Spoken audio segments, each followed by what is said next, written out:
Valor Live, Episode 1, where history is made.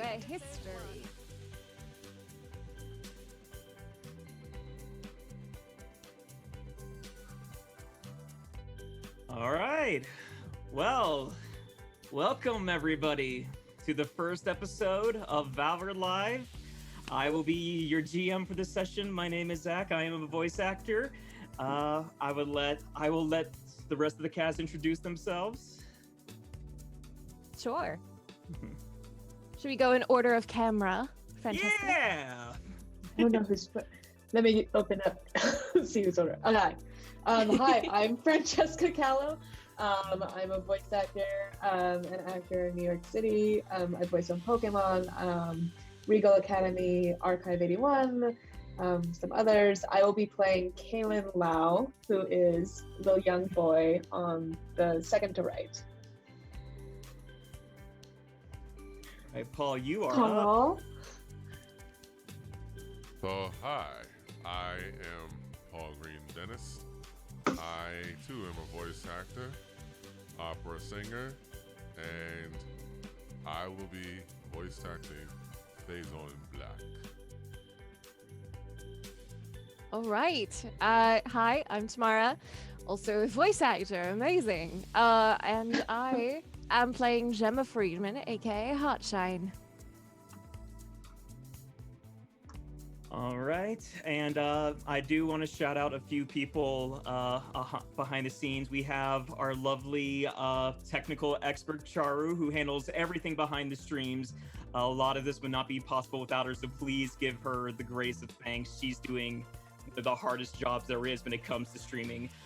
We also had a lot of artists who works on all the character arts as you've seen for the show. There's 6. There's Hart Butler, and a few other people that have done a few minor things here and there, but it's mostly them. Their blurb should also be in the chat if you guys want to follow them, I believe. And there is one announcement we do have to make. Some of you who may have been here last week may have noticed that we are down a player. Unfortunately, our 4th Lily is unable to make it due to medical reasons. Everything is okay right now. They're resting.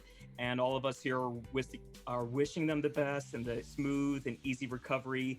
We plan for them to be here next week, but we hope that the rest of you as well keep them in your best wishes as well. I do want to take the time as well to advertise. We will be using the Valorous system. You can find the system over at valorousgames.com. Please, please, please, if you like what you see here today, go check out the website, check out the system. They have a digital version of the game that you could buy on DriveThru RPG. It's a very great system, near and dear to my heart, and you guys will be getting a great taste of it soon enough. And this would also be the time where I would recap what happened last time. Last time on Valor Live, we made our characters, and it was a very fun session. If you guys did not make it for that session, do not worry. It was mostly character intros, taking the ideas and concepts all these guys had, putting them into the game. And with all that out of the way, we could get to the fun of role-playing, which I believe there is nothing else. So let me go ahead and set the scene for you guys. Oof, I'm so excited. Yes, so the setting is the city of Callon. Our party is a band of cavaliers. Cavaliers are the people you go to when you need a job done and you're not sure who else to go to. Most of them, it's hard work. You don't know what it's going to be like facing a crowd of an undead horde, magical beast, huge riots and uprisings of different kinds going throughout the city. This is a modern fantasy. Anything can happen. But at the same time, we need to make ends meet. Being a cavalier is not an easy job, but it's the job all of you have taken. It's very late in the evening. Faizon and Gemma, both of you guys got a call about a job that you guys will learn about shortly. a very common illegal activity in Callabri, chimera trading. Um, all sorts of illegal for animal cruelty reasons and all the things that go into chimeras, the mixing of animals, something that needs to be put into a stop. Now, chimeras usually are a commodity for those with money to spend, wanting exotic animals and different kinds of breeds you can't get elsewhere. But at the same time, it's a job that has to be done. I'm gonna go ahead and switch you guys over to the scene. Let me know if you guys can see your characters. Ooh, yeah. Yeah. Go ahead and basics of Roll20. Go ahead and try to click your character's icon, and you could drag them throughout the map. Try moving to the squares next to you, get a feel for it. You can also use the arrow keys if you so desire. Oh man.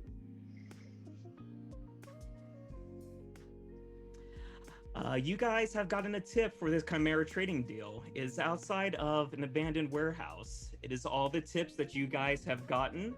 And the deal that goes down with these kinds of operation is you guys can't really make a move until you've gotten some kind of evidence. You don't necessarily know what goes down on here. Could just be a gang of teenagers showing up, wanting a cool place to hang out away from the general public. Or it could be a breeding ground for a bunch of evil Callabri wizards doing all sorts of sick experimentations. As I see Faizon just like, I'm gonna check out the other corner. The game plan that usually comes down in a scene like this is to blend in. Don't make yourself known as Cavaliers. Soon as that name is dropped, the jig is usually up, and most criminals know to get right out of there. I'll let you guys go ahead and explore. Faizon, I imagining seeing this kid next to him like, nah, we're going this way. Yeah, I'm gonna like quickly sprint after him and be like, hey, wait for me. Better keep up. Sorry, I'm still new here. Have to catch my breath. You were pretty fast, actually. So lots of training that I've done so far. Yeah, I can tell. I'm training myself, actually. Have you ever been to a place like this before? I've been to a fair share of a few places like this. Oh yeah? What were your experiences like? Pretty much solo acts, and if I did have to cooperate, it was business as usual. Oh wow, that's so cool. Well, hope we can be partners soon too, and be business like usual. You better hope so. Don't slow me down, okay? Okay, sir. I'll try not to.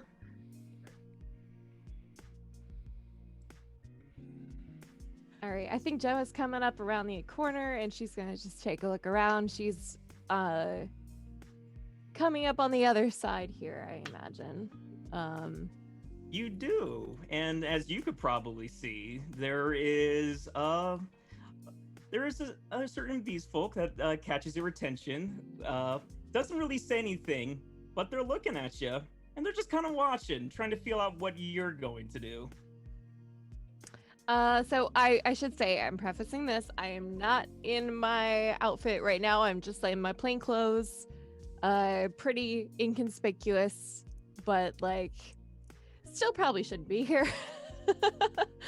So, yeah, I'm gonna walk right up and I'm gonna go, oh, sorry, I must have gotten lost. Is there a bathroom down here?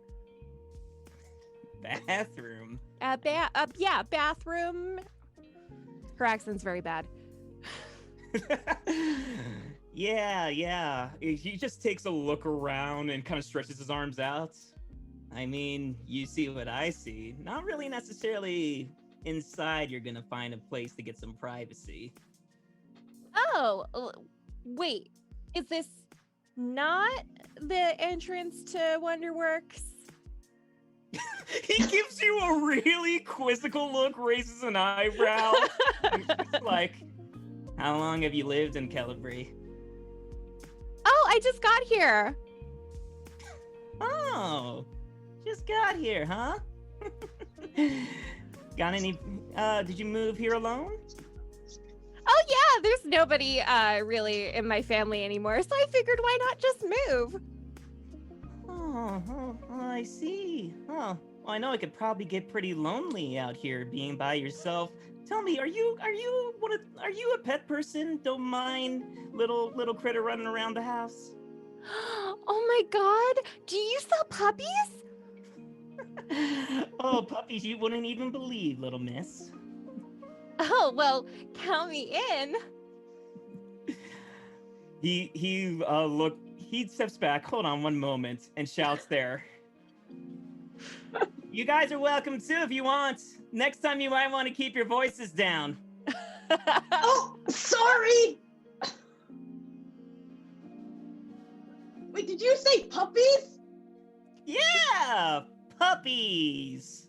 Oh, that seems cool. Just whisper it to Faizon really loudly. Faison's already on the move, it looks Oh, like. that looks cool. I didn't see him. Oh, looks like you got a big puppy of your own there. Kind of like looks up That's at Faizon. isn't that like really offensive? Mind saying that again? Just a little Gina's joke. He even flicks his ears a little bit. I get cat jokes myself every now and then. I apologize for the rude behavior. Thought we probably not good salesmanship on my part. Sorry, but I'm not the jokester type. Oh, want to get straight to business. Now you are a sir that I'm very familiar with. Well, I don't want to waste your guys' time then. He moves forward down to the edge of this warehouse, takes one of those sliding, kind of like big, airplane carrier doors where they kind of like slide open, reaches over to one side and starts pulling it open. I was like, well, after you. As he directs your guys' attention down this way. Yeah, Gemma walks right through. Callon kind of looks at Faizon, sees what he's gonna do.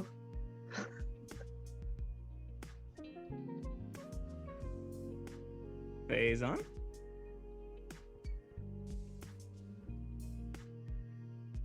I don't know. No, no. You're Did we lose right you, there, Paul? Paul? Oh. Seems Faizon walks straight in as well. Okay, without saying, he's like, okay, guess I'm going in.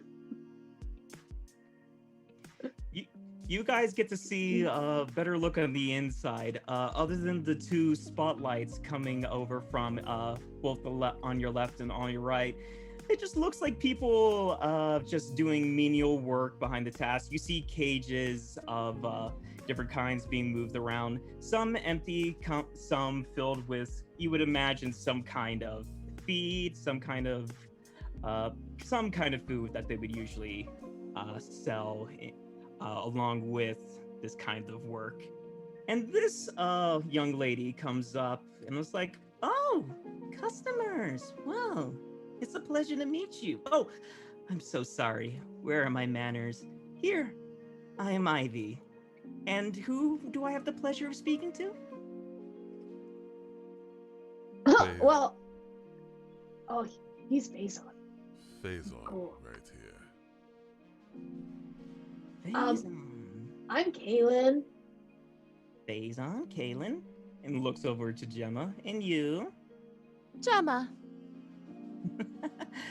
Well, I'm sure my friend on the outside gave you a little bit of a detail about what's going on, but Yes, I heard there were puppies. puppies. That's the word they used. Okay. Well, here's the deal. Just like any good pet establishment, I want to make sure that the puppies that I give go to a quality home, as it were. You guys are going to learn about challenge scenes. At this point, we are now going to be moving forward. We're still going to be RPing, but we're about to try to strike the deal. I already moved you guys up on the meter this way. If you look, there is numbers 1 through 10. Meters are usually represented by numbers 1 through 10, just to usually represent progress. In this way, you know what? I'm gonna move it up to 4 because I really like the roleplay you guys did previously. But in this goal, we're just gonna continue to RP.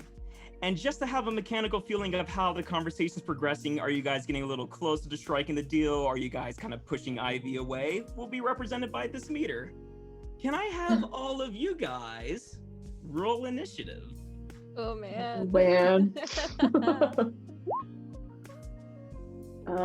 15. Okie dokie. You guys, if you're unfamiliar, just go back to your character sheets. On the first page, there should be an initiative button. Found it.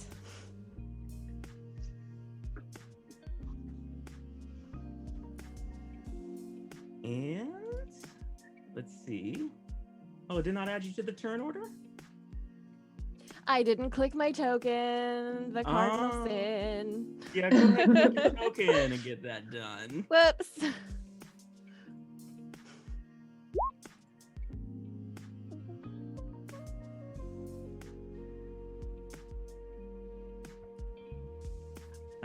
Go ahead and I'll add Gemma to the turn counter. I'll add Faizon. I'll go ahead and put that 14 for Gemma. Thank you for Is it at the fixing my initiative? mistake. No worries. It's going to be on the first page that you see your attributes. Okay. It's all the way in the increments column. There should be a little dice. Yeah. 9. Okay. So, Callon, the conversation falls to you. Ivy's a little perplexed. It's not common. It's not very common, not uncommon, but usually weird to bring a kid to, puppy shop. But she's looking at you, wishing to see what you're gonna say. Yeah, I'm gonna kind of like grin and be like, so what kind of puppies do you have? So the kind of puppies that we have are of various different kinds. I mean, all puppies come in different breeds. Tall Naturally. puppies, short puppies, puppies that are really good at like herding sheep. You don't really see those much anymore, modern times and all. Or ferocious puppies. You seem like someone who likes to play with a puppy who has a lot of energy. Oh yeah, I mean, there are some stray dogs back where I was from, and sometimes I would feed them scraps when my mom wasn't looking, but I love animals and I love dogs, so I would love to meet some of your puppies. So I really like that exchange going on, telling the spiel of what you've done as a kid. Let's go ahead and have you roll a negotiation kind of roll. Okay, so that would be just like, I'm just looking at, would it be intuition? So negotiation is its own kind of challenge action. It could be, I believe, based in intuition, usually based on your gut stats. Okay. I'm gonna go ahead and look that up myself and make sure. Sure. I forget off the top of my head, but I believe usually most any kind of rolls can work, but yeah, usually a resolve or an intuition Okay. roll. So whatever you think works, you would most likely use Probably. Yes. intuition if you're kind of trying to be smart about it, and resolve more in Definitely this not. way. Yeah, nope. Not smart, but I got an 8 for resolve. Okay. So Ivy kind of looks in there and was just like, okay, where's your family from, kid? Oh, well, I traveled a long way from here. My family is from Tuanje Liangman, which is another continent. So I've only been here not very long, but I'm trying. But a puppy would just make this trip even better. I see. The demeanor moves up a little bit. Not Okay. much. You feel as though Ivy is growing a little bit suspicious, but more so in the way of like, this kid's naive enough. So long as he's paying, I don't care. Gemma, Ivy looks towards you and just like, is this little one yours? Oh, no, I could be so lucky. No, I was honestly kind of lost. I'm new to Calibri, unfortunately, and the nice person outside said there were, maybe some animals that could keep me company. Well, I certainly do not think that will be a problem. So, I should just say, puppies aren't just the only kind of animals we keep in our little shop. What kind of animals are your Oh. favorites? I really like, I mean, it's weird, but like, I like, birds, bears, I like big ones, you know? She really perks up and leans in more, especially when you start mentioning like birds, especially bears. Like bears, huh? What do you think you're doing right now? It sounds like another negotiation kind of role. Kind of, yeah. Gemma's totally just leaning into this like really ultra, like not who she is, kind of like dumb character, I guess. And she's gonna just play that up for as long as possible. So I guess that would kind of be like a kind of a bluff, maybe, or like a maybe like intuition. Okay, I can see intuition. Or like, yeah, maybe like you're holding the cards here and kind of trying to just lead Ivy on using your keen insight, because you're not that dumb. Oh no. I'm trying to coax them to show me the things and then I can attack. Okay, I can see either intuition or resolve, whatever more feels like what Gemma's doing right now, using either intellect or honeyed words. Yeah, for sure. Go ahead and give me that roll. Okay, would that be intuition or I'm not quite sure. I'll leave it up to you. Intuition or resolve, it sounds like what it's going to be. Okay, So, both are kind of equal for me, so we'll go with intuition. Not great. I see. So, Ivy kind of looks and just like...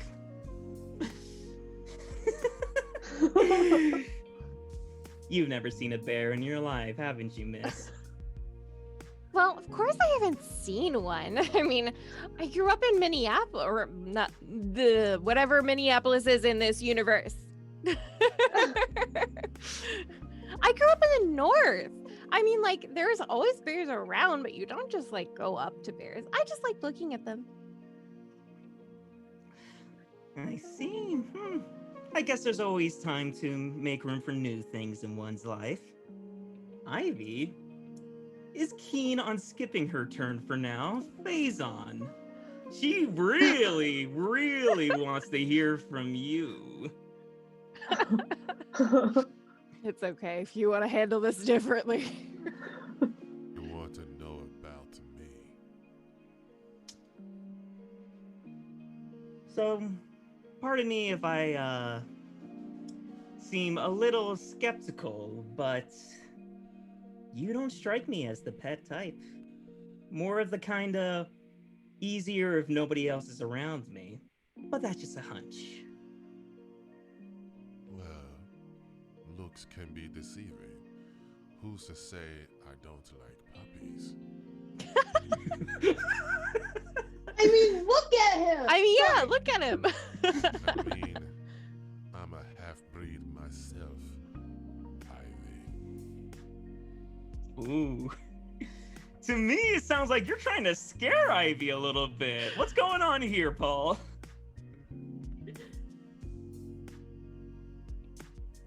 Going on here? That's what I'm trying to figure out myself. Puppies, but I'll play along. What kind of puppies do you have here? Okay. Before Ivy responds, let's go ahead and resolve this roll. It still seems on the line of negotiation, but correct me if I'm wrong. You usually have a penalty when it comes to negotiation. You're non-proficient when it comes to honeying your words in front of people. Right, Paul? Yeah. Okay. So let's go ahead and I'll leave it up to you. I'm not sure if you're kind of using at this point your guts. Honestly, it also kind of sounded like intimidation, so I could kind of see like you're kind of throwing your muscle around while you're talking, just making yourself look bigger. What's Faizon doing here? He's just trying to get to the bottom of this, the way he knows best. Yeah, Okay. working alone, I'm sure it's much different. I see. So I'll leave it up to you, Paul. If you're kind of throwing around your muscle as you're speaking, you're just kind of sticking to your words. Maybe your aura is kind of going off for those people in this warehouse more sensitive to it. Whatever you think Faizon is trying to negotiate with Ivy at this point.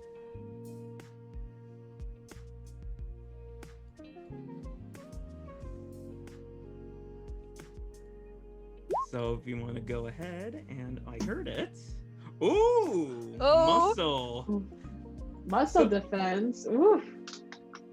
So Ivy turns to you and is like, you know what, Faizon? I do have to apologize. I don't think I gave you much credit. I think you are here and you know exactly what kind of puppy you want. Definitely on the bigger kind. She looks back to Gemma.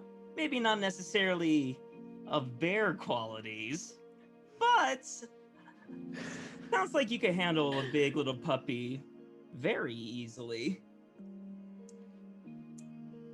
With that, the round ends. Go ahead and give you guys one Valor. Okay. Ooh. You could go ahead and use the red bar on your token. So there are 3 Okay. bars I gave you guys. Green will represent your health. This blue will represent your stamina. The red will represent your valor.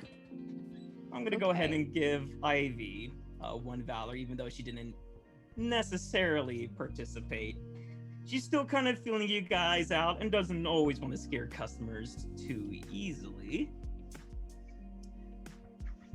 So, we want to go ahead and look for big puppies. Callon, I remember you telling me about old puppies you had. What was their name? What was the old one you had? Me? Yeah, let me learn more.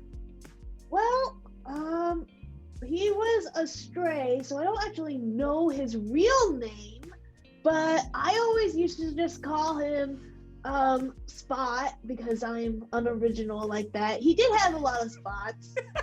So it felt like a fitting name. Let's see. There was also another one that I like to call Lotus because she had a little like patch of fur on her forehead that looked like a little flower. They sometimes would just come around on the alleys. I didn't actually own one though. I would have liked to own one.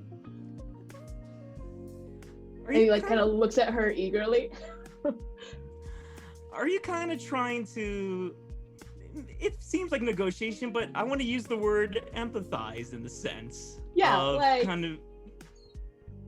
Yeah, I think kind he's of trying to like, make her feel bad and just like even like a discount giving you a puppy. Yeah, like, just give me one for free, please. And like bats his eyelashes. I do want to ask, are you trying to see, like, also read into Ivy to see if this kind of like empathizing little technique, making her feel like, you know, not necessarily bad, but kind of like wanting to help you more out of charity? Are you trying to feel that out of her? I'm trying to sort of, I guess I'm trying to figure out like if she'll even do something like that, or but not like actively being like, I'm gonna use this plan to see if she has emotions. Does that make sense? Like he's kind of just doing it.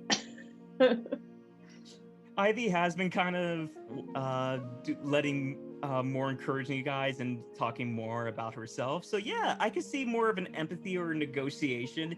Same kind of deal.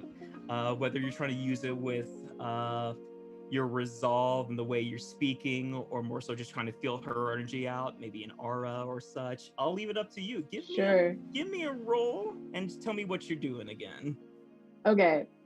I think it's just gonna be a resolve again because he's actively.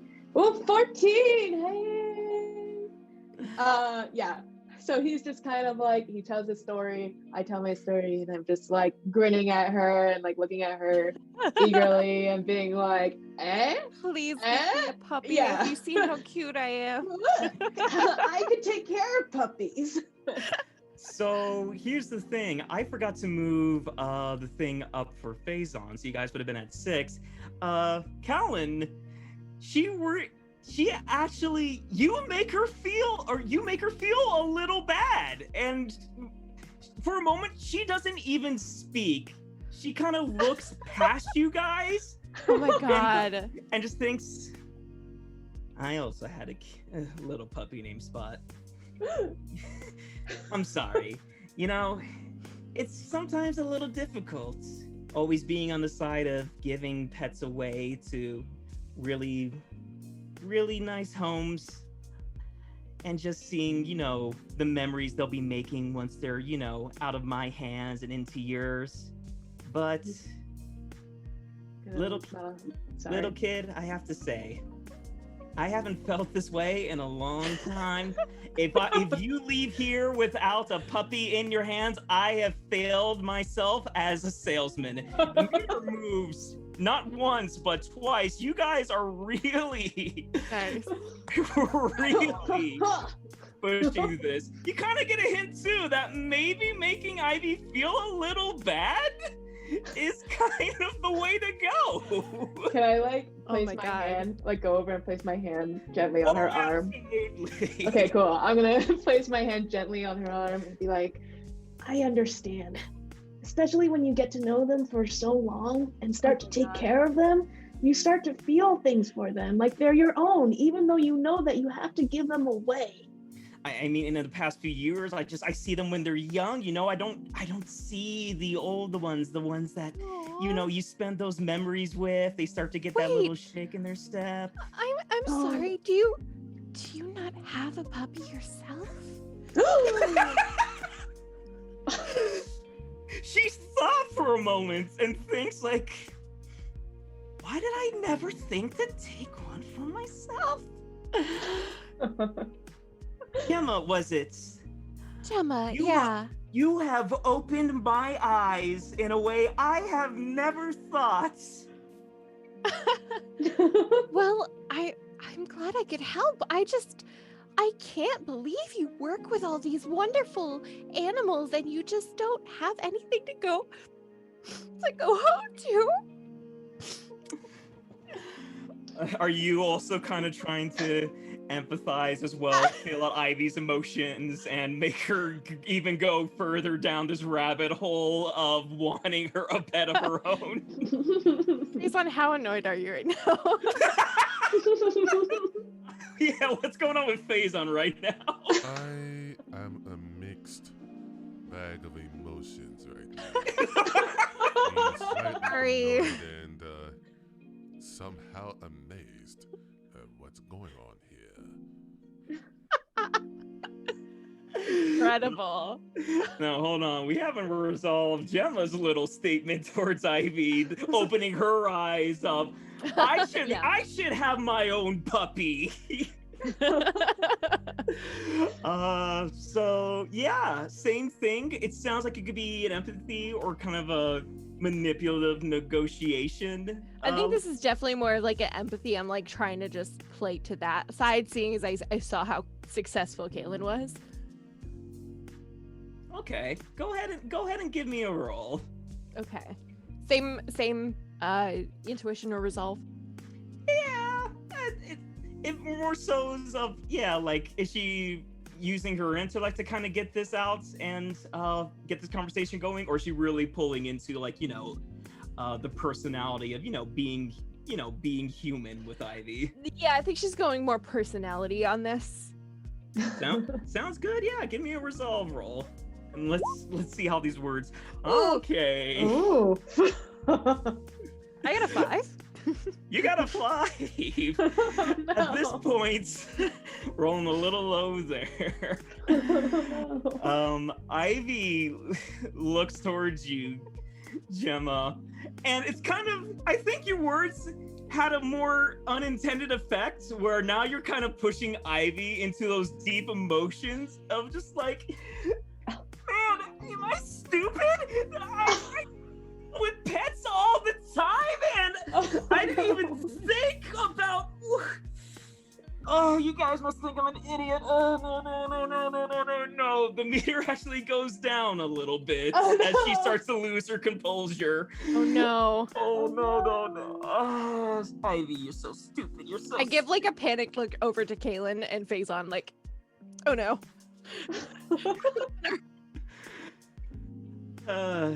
Ivy looks back to you, Faizon. Like, it's as you said, kind of mixed emotions.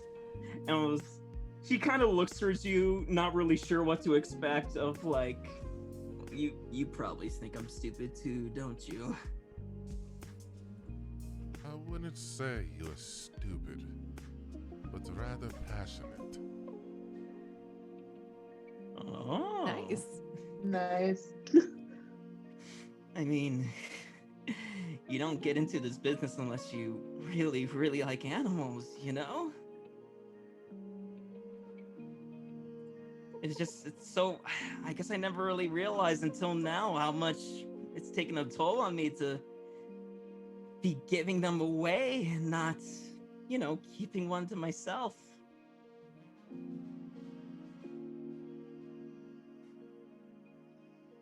I mean, at least they care about the animal. Yeah. You got something to say to that, Faizon, or are you kind of just letting the silence and moment stay there? Ivy, what kept you from keeping one of these pets? I mean, I'm kind of asking myself that now. It seems like you're sticking to this negotiation side, Paul. And let's go ahead and get that roll out, but it's gonna be at that penalty with the non-proficient. Your words are sincere, but for Faizon, it's still that he doesn't really do this kind of a negotiation kind of jobs every day, right? Right. So, same kind of deal. Most likely a resolve roll. I don't know if Faizon is kind of digging to his spirit and aura and trying to connect. All right, so another one with a 5, and it's just like Ivy starts to feel a little. The mixed emotions now go from kind of blaming herself to now looking at you guys. It's like, oh, I see what this is. I know what's going on right now.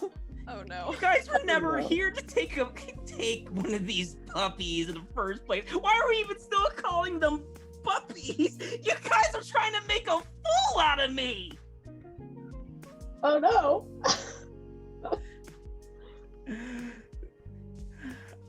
Start of the round. Callon, I should have given you this Valor earlier, so take an extra Valor for that really nice story you spun for Ivy in the first place that got this little scene going. So, I should have given you that Valor. I really like the story we were going on here. Why the hell is this person going on this way when they're selling illegal animals? Oh, this is so funny. So yeah, Callon, you should be at 3 Valor, Faizon and HeartShine are at 2. And it's top of the round, Callon. Ivy is now furious, thinking that you guys are playing a big old prank on her. Cool. Callon sees this happening with his hand still on her arm. He gently pats it. I'm just gonna gently pat it and be like, no. It's okay. If you want a puppy, you can just have one. Because you own them, right? So you can just sell yourself one. Or just give yourself one. And then sell some or give some to us if you want. I mean, the world is kind of your oyster. He kind of looks nervously at her. All right, before Ivy responds, go ahead and give me another roll and let's see where the dice takes us. Okay. I think we're gonna go with intuition this time because he's feeding off of her, and the others. And that is a 10. All right, much better roll than the previous. It's like, you know, kid, you're absolutely right. God, I can't forget. I know why. It's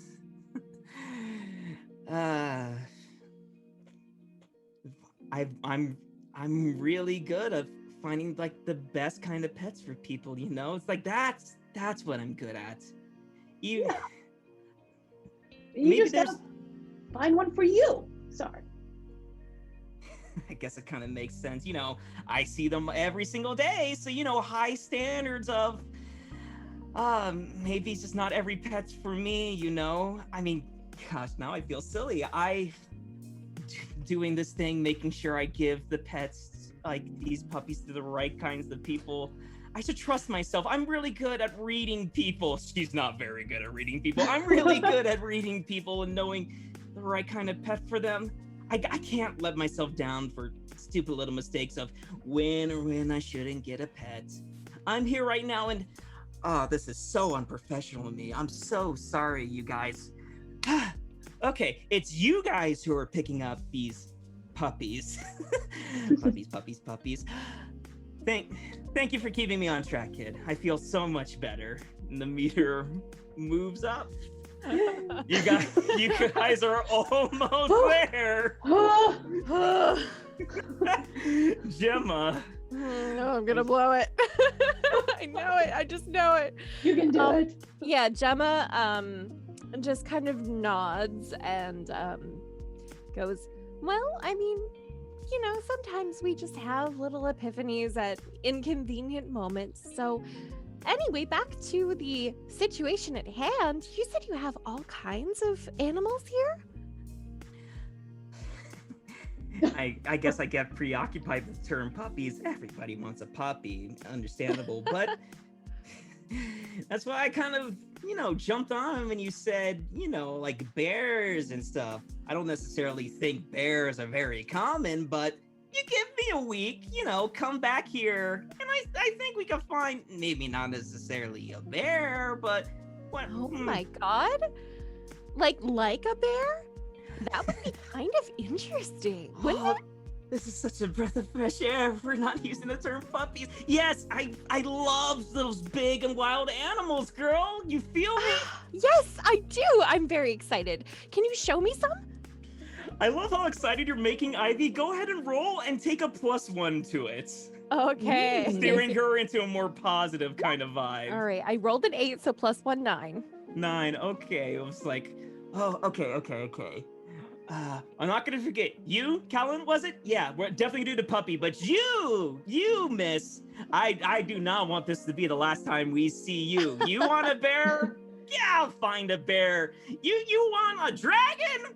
Little hard, I'll try. Probably impossible, but I'm in such a good mood. You have home-trained dragons? I'm talking myself into a hole here. I shouldn't have said that. You don't see many dragons in Callabri, but couldn't you imagine? That's the dream. You want to know my goal as a salesman? Where dragons are not off the table. that's a high bar. Man, I'm more excited now that you said dragons. I love dragons. I mean, it's more the things of, like, as much as those stupid cavaliers give me trouble, like, they'd probably handle the kind of it. Yeah, some of them are sketchy. Who knows? You guys aren't cavaliers, right? Oh, please. Do I look like a cavalier? I forget that you're not in that costume right now, but no, little lady like you, lost and about. And you just said it's your first time here in town. No way. No cavalier comes to with you little crap hole like Hellebray.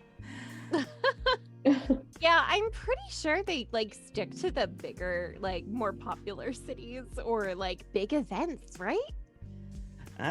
Gotta love the small towns, right? Well, true, yeah. And looks back to you, Faizon. Please close this out. She looks back Faizon, to you. Faizon, either way, we love you. He looks to you. It's like, speaking of dragons, you look like a person who absolutely would love one. She takes a look at your muscles. She kind of comes up. I was like, can I touch them?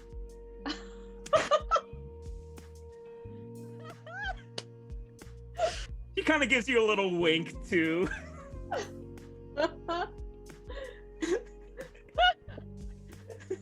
She starts poking at. Are you letting her?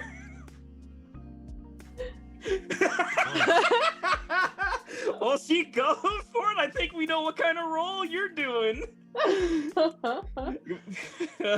Faizon, give me a muscle roll.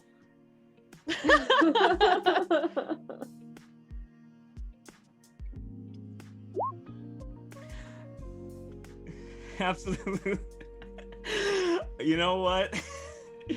We're so close to the point. Right there to the 10. She's so giddy and was just like, you know what?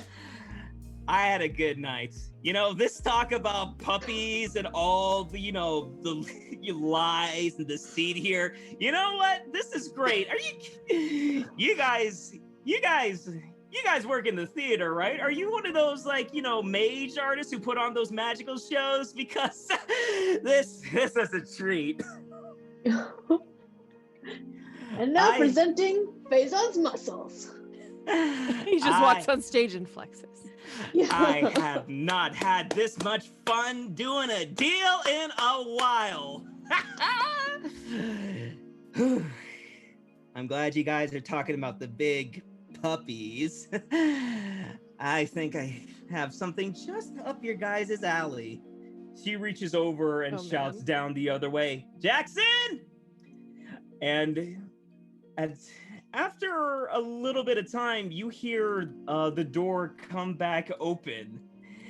And on the other side, you see a dwarf pulling in a big old cage. Ooh. Oh.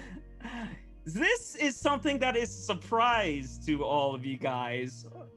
Normally, when we're talking about chimeras and the job, you kind of go in more so of the small household kind of, just small exotic kind of animals. This is a full-fledged chimera you don't see until ancient kind of times. Head of a lion, head of a goat, tail. Ooh. And I was thinking, let me go ahead and move this cage for you. Oh, hello. Oh my God. She was like, puppies. I gotta use that more. It's a great way to lie to the cops. You guys came Caleb's gonna raise his hand and be like, so you have no puppies here, just to be clear. Wasn't that right?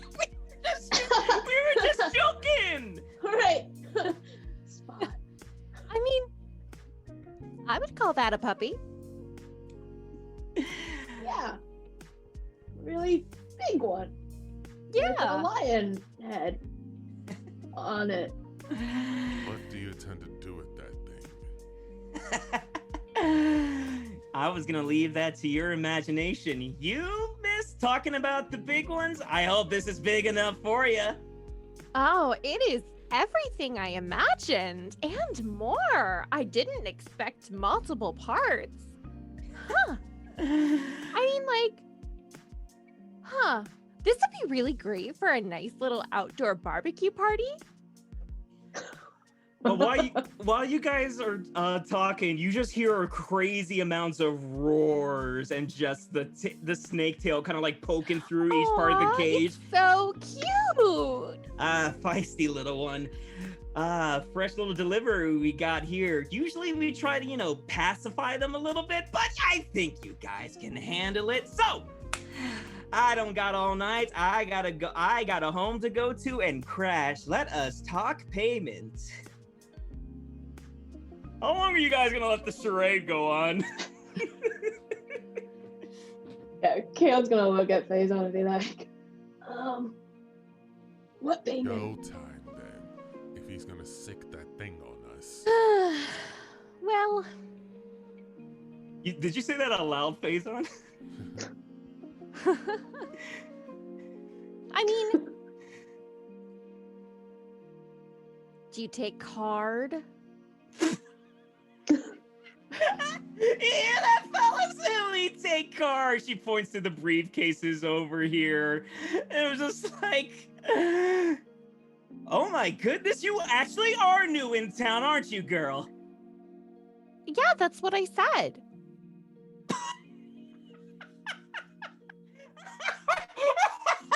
My goodness. I'm sorry. Was there some sort of miscommunication?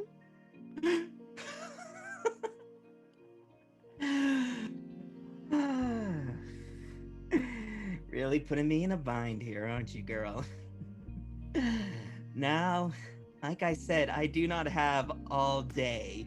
This was a fun little charade we got on here, but I already brought out the merchandise. If you guys don't have suitcases in the next 5 seconds, I think we're gonna have a problem. Oh, that's a shame. I was having fun.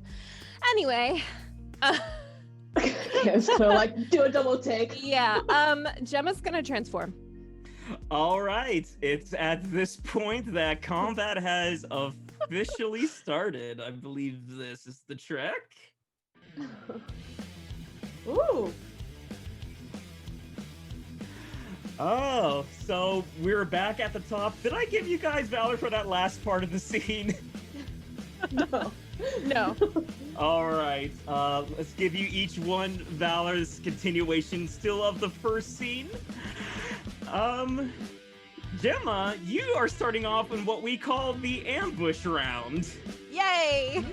So part of the ambush round is you're attacking Ivy when she's surprised. That comes with the benefit of her defenses are lowered, and I believe you get to do some extra damage.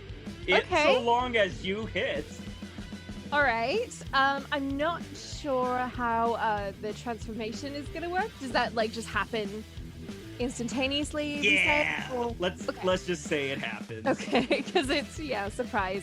But yeah. So what Gemma does is she takes her little earring that she has. It's like a little gem, and she just twists the bottom, and suddenly she is enveloped in this glitter. And it's just swirling around her, and it's relatively quick because this is like a surprise thing and she wanted to get this done. So she transforms, and she is now in her actual outfit. She's got the magical girl dress on, and she quickly kicks her heels off before jumping into action. All right. Transformation complete, kicking off those heels. You still got the surprise round. Are you going to use the technique onto Ivy or any of her compatriots? Yes, so I am going to use... I would like to use my heel kick. And we'll just say that maybe she throws one of her heels at Ivy.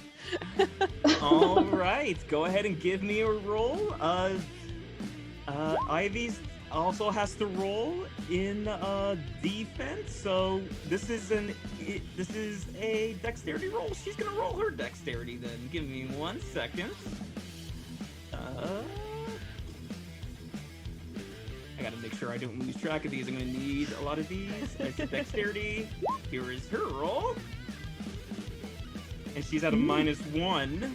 So even that, it's still a 9. So unfortunately, Ivy getting a little suspicious in the beginning as soon as you left that briefcase bit. You shoot off your heel kick.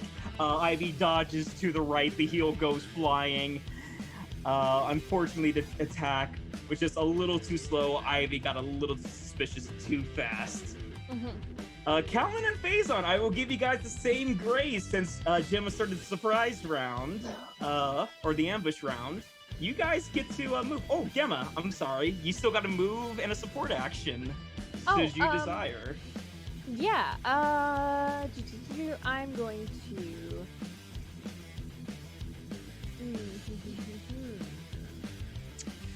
Yeah, I'm gonna just move out of melee distance and just kind of like ready myself, like, you know, like ready yourself to fight, kind of. Okay. Any support action you're gonna use, or nah? No, not this turn. All right. Then Callon, you're usually at the top. What's the wild child doing? Okay, well, first he's going to like look Ivy dead in the eyes and be like, I just have one question, and like take off his quandong, just hold it and be like, did you ever have a dog named Spot? Spot's a stupid name, kid. You really think I was playing along? Because of that, he's gonna use that Keen Eclipse, which is the other one. 10 dexterity. All right, she needs to make another pull roll. She's going to use her dexterity as well to defend. 8. So out of 7, you still connect. So how much damage does that do? Well, I do subtract from her health. It says 44. That seems like 44. a lot. 44. Her defense is 12. So 44 minus 12. That's 32, I believe. That attack was devastating. Keen Eclipse, that's an area, correct? Keen Eclipse, I think, is just a jabbing one. It's not actually an area. Hold on. Oh, that was the whirlwind. Yep, it's the whirlwind. Yep, it's an area one. All right. So I thought I took a jabbing one. Yeah. I thought I took the jabbing one, but I think I did not. I changed it for the blast radius. No worries. So it's everybody in your zone of control. So to hit her with that, you would have to move up, like, say, here. Because it's an area all around. Okay, so that hits all around. Hits Ivy. No other effects, like pushing her? Is that resolved? No, there's no pushing or anything like that. Then that was a devastating hit. You see Ivy grab at her stomach. You just cough up a little air. You slice her pretty good. Faizon. Let's get to you. You get to also join in this action. What are you gonna do?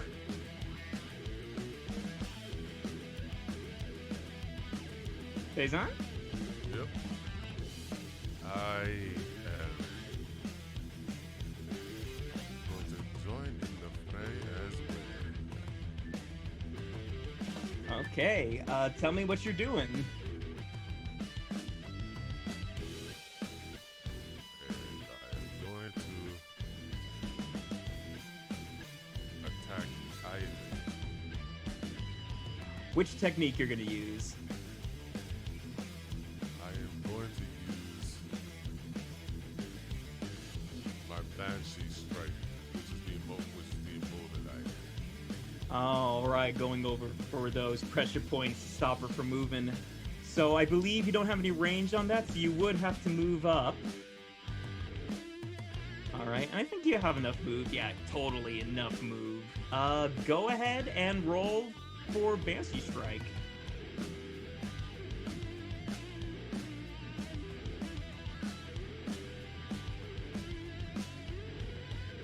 Let's see. That'll be for muscle, right? Natural. So you could go ahead and click the technique button over on techniques. So it'll say use technique on the upper right of Banshee Strike.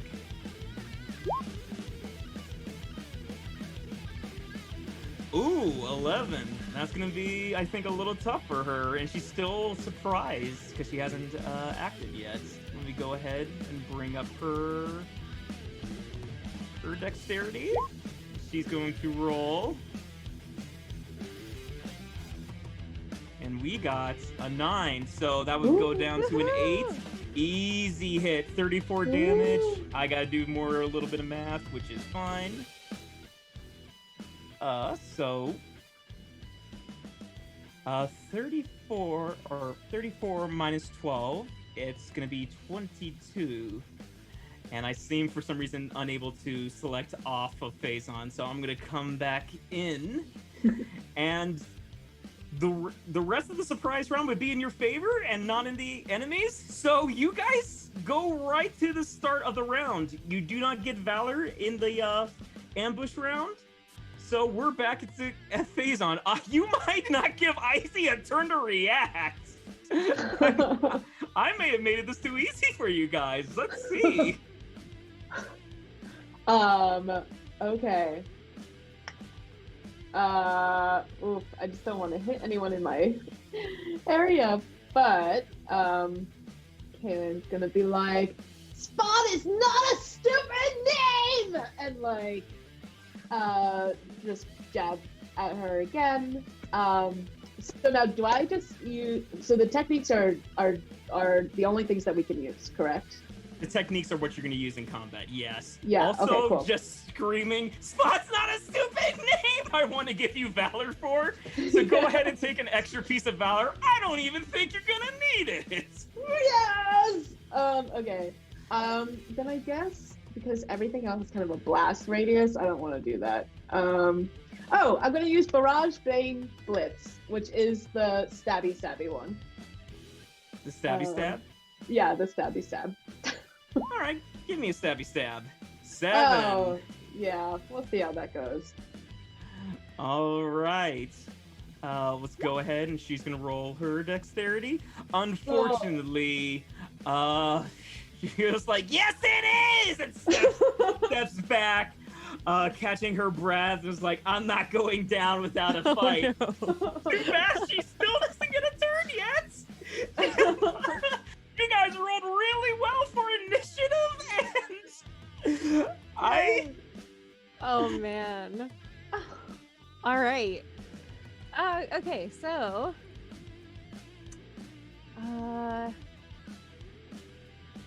I think Gemma is gonna go for a I want to do something fun. I'm gonna use my Heartbolt clips. the Heartbolt clips. All right. I think that targets a different staff variety too. It's agility. Oh, it's still agility. Okay. Go ahead and give me 11. She needs to get a good roll here, or else. I'm taking off my butterfly clip, getting ready to throw it. 38 damage. No! Ivy there. 38. 38. No. Let's see, minus her defense. So here's the thing. Oh my god. You guys kind of piled on to Ivy here. It makes sense. You guys are cavaliers. Put on a really good act, but when the pushing gets the shoving, did not give her a chance to breathe. So, Ivy here does kind of go down a hardbolt clip, goes straight into her forehead. She steps back, starts falling onto her back, and just like, I really, maybe I should have kept a pet for my own. There's little sparkles coming off of the Heartbolt clip that is embedded into her head too. You know what? It's at this point that the Chimera would have broken out of its cage. Yay! And I'm gonna drag this here. I put the stats on the cage instead of the Chimera for some dumb reason. But I think at this point, normally, I would have revealed something else to you guys, because I thought you guys wouldn't have such lucky rolls onto Ivy. Normally, it would be Chimera Empathy, and I would move it back down to the middle. However, I think your guys's easy dishing of Ivy would have kept it to a 10. I shouldn't give you that, but rolls were really in your favor, and all that's left are just her bozo people who are not nearly as strong. They probably don't want anything to do with this after seeing us just kind of murder Ivy. You know what kind of happens is, you know what? If you guys are okay with the combat now kind of ending, because this was never gonna be in Ivy's favor. I think we're gonna change the scene up a little bit. Yeah. Okay. The Chimera would have been totally on your side and decking these guys. And these guys, I'll tell you right now, you would have learned a few things about enemies. Some enemies are kind of fodder, not very strong, and only have 1 health. These are these kind of fellows. They're numerous, but you don't have Ivy or the Chimera to worry about, because Ivy's not going to try to pacify this Chimera anymore. So I think what happens are all these people attempt to run away, get out of here, as the Chimera kind of roars and looks towards you guys, not as threats, but kind of as saviors. Do you guys want to have just a fun little role play, like one last challenge scene to kind of round up these people and keep them from escaping, just to end off the scene? Sure. Yeah, absolutely. Sure. Tell me what you guys are doing. Gemma is like apprehending the people who are just around the room. She's gonna start with the one that's like right next to her, kind of, and just like I imagine she probably has like actual physical something to keep them restrained, or there's probably rope around here that she can use, and she just kind of pushes them to sit against maybe that one like crate of something, and she's just like, now stay there if you know what's good for you. Yes, ma'am. All right, Callon, how are you gonna cap this off? You're right next to Ivy. Are you gonna get these ones going for the other door since you're really fast? Yeah, so the door is up here? There's a door up here, and there's also a door down this way where the Chimera came in. Got it. Yes, it's dark on my side. Yeah, I'm gonna sprint and be like, wait, if I can move my person. I think even if we gave you a turn, you have like, what, 5 movement anyway? Yeah. And that was support action, like 1, 2, 3, 4, 5, 6, 7. Yeah, you could easily cut off these guys. I want to give you guys a cool roleplay moment. What? You have the floor, Callon. How do you deal with these idiots? Okay, I'm gonna like sprint over and be like, say hi to the Chimera and be like, hi! And then like as I run by, it roars ferociously, not aggressively, but kind of more of like, this kid's cool. This kid got rid of this stupid lady. The Chimera's watching you. It's like, oh, it's gonna be good. And I'm gonna like come down here and just like hold out my arms sideways like a cross, I guess, with the like guandao rather, just kind of like, and I'll be like, if you guys think you're getting away with this, you're not, because every animal deserves a loving family, and this is just horrible.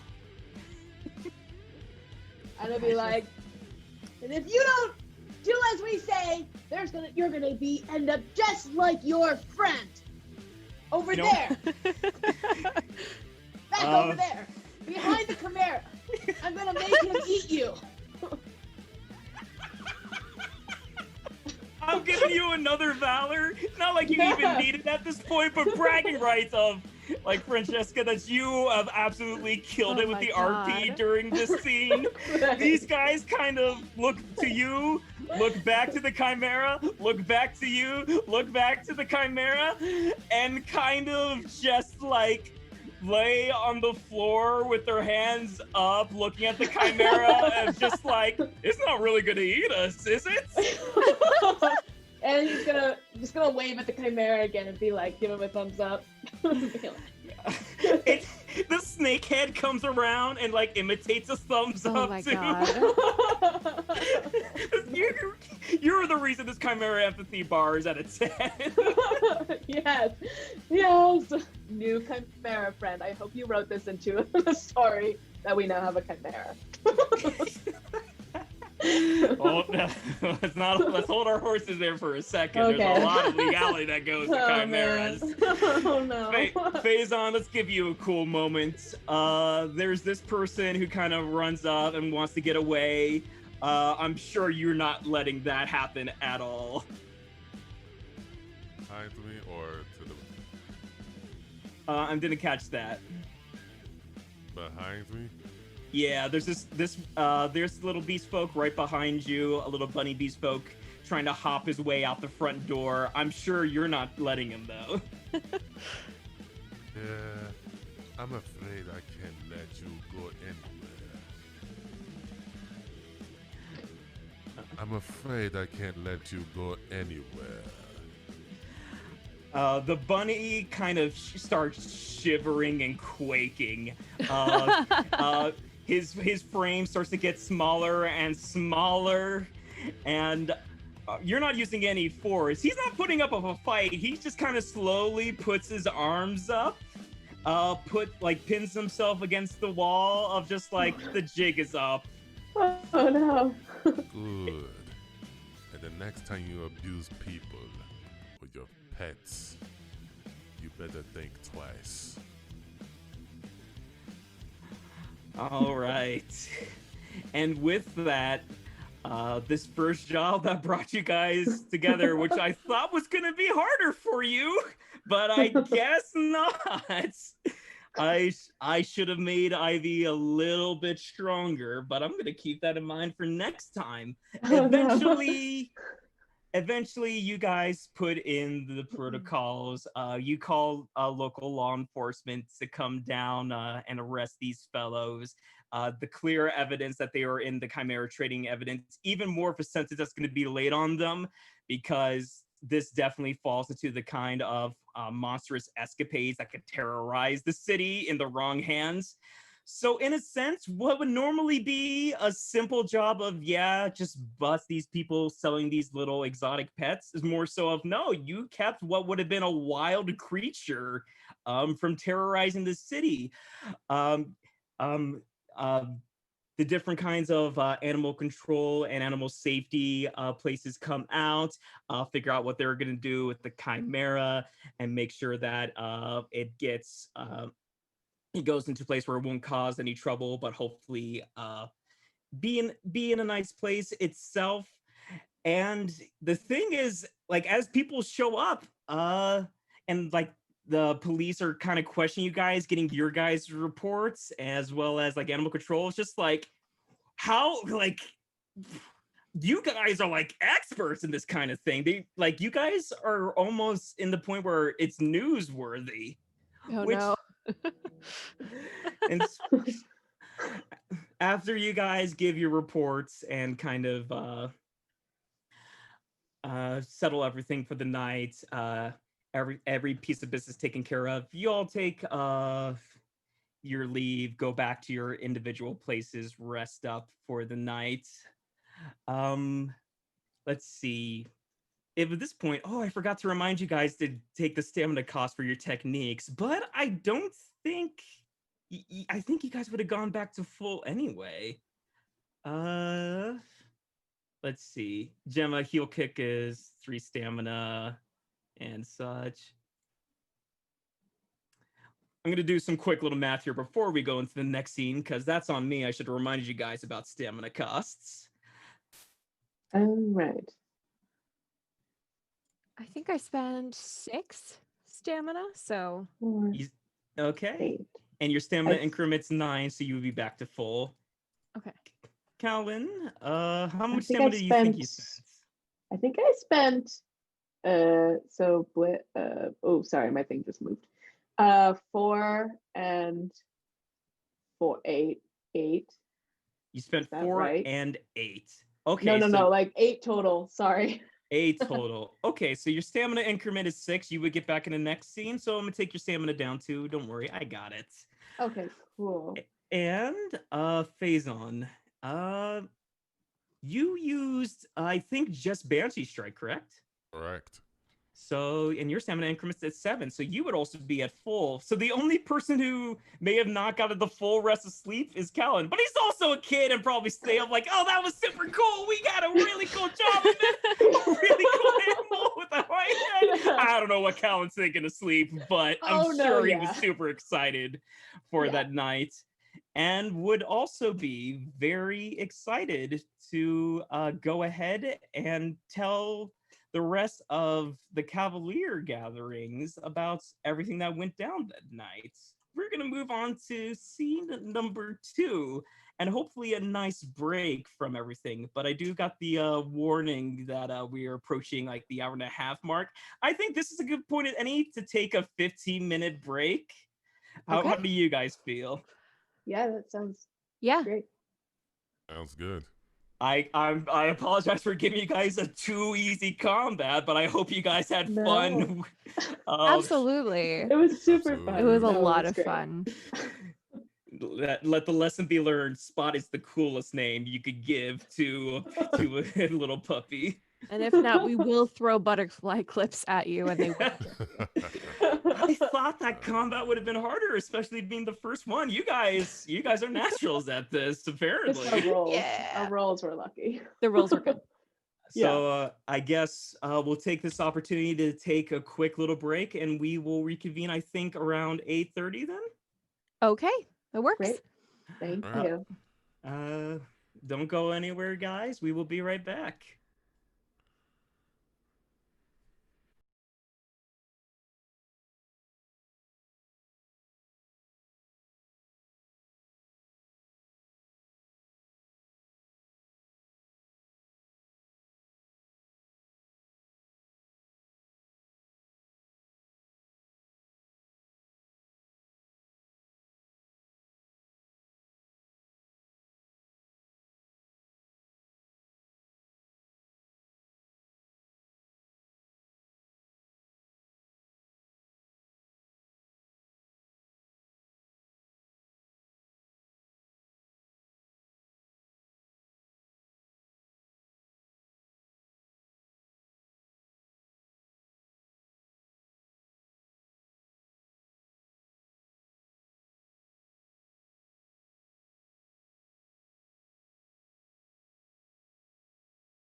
Okay. I assume we are back in live once more. It looks We like it. are. Yes. So, kind of recapping, I could do a last time. Guess what? Last time on Valor Live, the gang played Lily like a little puppet and then knocked her silly after she. Ivy, not Lily. I'm sorry. Why did I say Lily? Ivy. How do we get to Thinking of our fallen comrade. I'm thinking of our Lily. lost comrade. Sending our good thoughts to Lily, Very who's good. in the hospital. Not to sense this into Ivy, who had a big old chimera that she had no business in having, because look how weak she was. Handle that thing? Nah. You guys, again, had a restful night. Took the night back, and normally after a job like this, what a better way to kind of just pass the day, take a breather from, breather, what a tough combat, am I right? Go to the Cavalier and Knight Guilds area, where many knights and cavaliers meet. Oh my god. Callon loves. Oh, look at all these cavaliers. Your first time here? Yeah. I mean, I kind of like snuck in here a little bit, but this is the first time I'm here as like a real cavalier, having just finished a real first job, and I'm just really excited. Well, that means we have to celebrate. Yes, Yeah. isn't- Do you do like a what are those called? Like a instigate? No. What's the word? What is the word? Instigation? No. What is it that sororities do? Initiation? Initiation? Initiation. Are you guys gonna haze Callon because he doesn't know better? No. I just. Are you ready for that? Are you ready? Do you really want to be initiated the way you thinking about initiation? No, I'm sure he doesn't know what that entails. Don't worry about it, Like, Callon. looking- We'll just buy you, oh, I don't even know if they have cake. Maybe something sweet. I like cake. So wait, when you say initiation, can I just ask? Because I've always wondered this. Do you have to like give your blood, or like do you just like swear an oath, or like do you do Honey. a drinking thing? I'm Honey. not. Honey, first of all, you're underage. Second of all, no, we're cavaliers. We don't do those stupid knight things. Listen, Oh. I can tell you're excited. So maybe we can make something up if you really want. But it's initiations are brutal, and you seem like a nice kid. Thanks. Yeah, avoid them if you can. Don't believe the hype with initiations. They're not Oh. necessary. Oh, okay. So then how do people become cavaliers? Like official cavaliers? Because I am a cavalier, but like how do I like officially become one? Okay, lore question. Yeah. How does one I was become an wondering official you would ask that. cavalier? So here's the difference between knights and cavaliers. Knights usually go through proper schooling, licensing, and training channels to gain a little prestige under their belt. That's why you see many knights in many military organizations running like general or like squad captain kind of roles. You also see them in the police force, maybe even directing the police, even if they may not had necessarily the biggest law enforcement training, which gets into its own problems. But with cavaliers, you guys are really more on the fringe and edge of things. Most anybody could take up being a cavalier. The only thing is you guys are registered in a rating system, even though you guys aren't in the chance to be like licensed and to get proper education. Putting you guys more so of, if you can't afford a knight, you're probably gonna grab a cavalier. That's why Okay. you usually get the more dangerous jobs that could cost you your life. Pitiful little jobs that are very easy to pull off. the big kind of jobs usually go for the knights. Does that answer your question? Yeah. So there's no like, we don't have to like actually get cavalier licenses or anything. It's just like we just register on the listing site. The app. License is like $200. like Okay. $200. Okay. Look, it's still kind of that pay to play kind of deal, but Okay. you're not like on a full board where like you'll be picked up by military or law enforcement personnels or you Okay. know on the upper echelons of kind of jobs. You guys still kind of take what you can get, which is what last job was supposed to be. Well, I mean, kid, did you make your whatever cavalier profile? Oh yeah, I did. That was the first thing I did, even before I came here. Okay, I wanted so to be... we got to make sure the client knows your name, so that hopefully they'll leave you a good review, and then you'll get like a little. I think there's like balloons that pop off like on your screen. Oh, okay. So the more balloons you get, the better you did? Oh no, it's just like, oh, it's congratulations on completing your first job. Oh, okay. Pretty much. Huh. It's not that exciting. So, you know, maybe we can just I don't know, maybe we can have like do you like Shirley Temples? You know, the non-alcoholic drinks, they're really Oh. good. And... I've never had a Shirley Temple before. All right, come on, kid. We'll whip something up for you. Okay. You guys are not confined to the outsides. You guys technically belong here, so you guys are able to go inside whenever you desire. I'm gonna head right on in. Gemma, as soon as you come in, a little face immediately catches your attention and starts waving frantically. I was like, hey, over here, hey. Yeah, she's gonna walk right over. Oh my god. This person you guys know, this is Clover. Clover is a fully fledged knight, someone who has gone through the proper channels of knighthood and graduated one of the top prestigious academies that train knights. You know her as someone who takes her business not necessarily doing jobs, but helping knights and cavaliers alike have smooth sailing, reporting their jobs and getting new ones. She waves you over and just like, hey, oh, Gemma, it's so. She gets up, let me give you a hug. How was the job? It was pretty typical. We have a new, well, I wouldn't say initiate, but somebody's a bit wet behind the ears. Had their first job today. Yeah, I heard something about some guys like sneaking in with you guys. Oh, you cheeky little devil. Don't be shy. What's your name? Me? Just out of curiosity, how well known is Clover in this like knight world? Clover is very known in this area. If people are looking for their next job to do, they go to Clover. If people are looking to, you know, kind of touch up paperwork they misfiled, they go to Clover. She is incredibly smart and talented, and she loves using that talent to make sure cavaliers are never in a tight spot. Okay.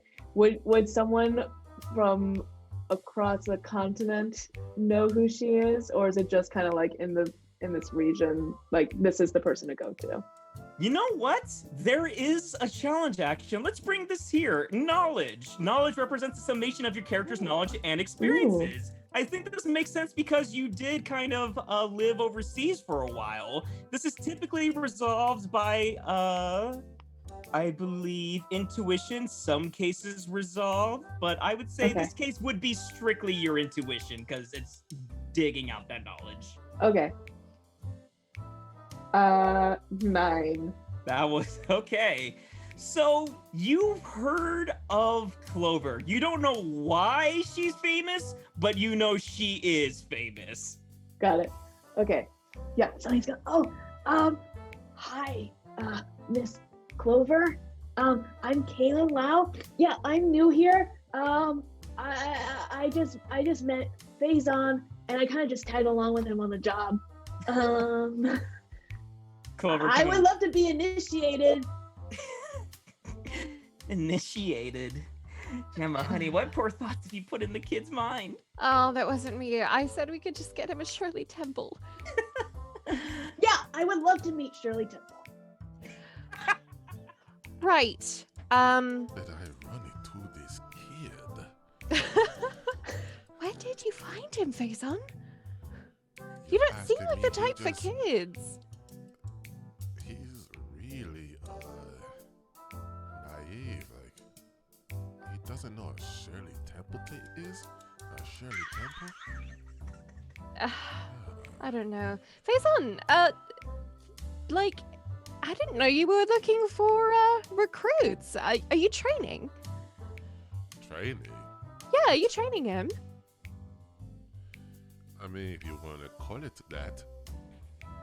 Yeah, let's call it that. Clover immediately looks over to this creature in front of you guys and says, "Waffle, you owe me $1." It's like, this is Clover's companion, Waffle, a mysterious fey creature that lost the bet to Clover. Clover has never explained what the bet was. Like, looks over to Faizon's like, "Buddy, you're breaking me here. I'm gonna be out of work. I never thought you to take up any kind of kids or sidekick or whatever you want to call it." Yeah, so far this is a temporary thing. He's showing some promise, but Wow. he still has a lot to learn. I'll Clover. say that. Clover kind of pipes up, just like, "You know what? Shirley Temple on the house. Waffle! Yeah, I'm not deaf." And goes and floats his way over off screen. Whoop. Oh my Clover, now that I have you, have you seen, what is her name? The one that was hanging on me the other day, wouldn't stop pestering me for questions. Oh, shoot. What was her name? Her hero name? I don't want to say it out loud. Allez, I think, right? Yes, that was it. Is she like, okay? Has she checked in? The funny thing is, I gave her the same kind of job first when you guys weren't around, and she seemed a little apprehensive of accepting. I honestly thought she kind of did and was going to meet up. It seemed like you two were kind of getting close, you know? Well, I hope she's okay. We didn't run into her on this site, so, maybe she got lost. I wouldn't put it past her, but you know our kind of work. You can't stay lost for long. You gotta make ends meet. Oh, speaking of which, she pulls out an envelope and gives it to you, Gemma, and walks over to you, Faizon, and gives you an envelope. Customary payments for a job well done. Great. Awesome. Thank you. Thank you. You know me, I might forget it unless I do it right now. So I know it isn't much, but how are you guys doing otherwise? I heard it wasn't necessarily the smoothest kind of job, like a real, like was it the straight kind of like, mixed kind of like cat and lizard and like dog and monkey kind of chimeras? Oh no, it was a full lion goat snake chimera. She tilts her head. Yeah. That's it. Big boy is how I would describe it, yes. But Big boy. luckily the didn't really know what he was doing, right, Faizon? Pretty much, yeah. Anyway, so this is his first job. Does he get payment, or how does the first payment work? So, unfortunately, Callon, was it? You weren't on the registry for the job, but funny enough, she goes ahead and pulls out a little thing on her wrist, a little sci-fi contraption, scrolls through some databases, and it's like, Les was on the job though. It's funny she's not here. Oh, was she there at all with you guys? No, not from what I saw. Not at all, no. Oh, okay. That gives me a little more work. Here's what we'll do then.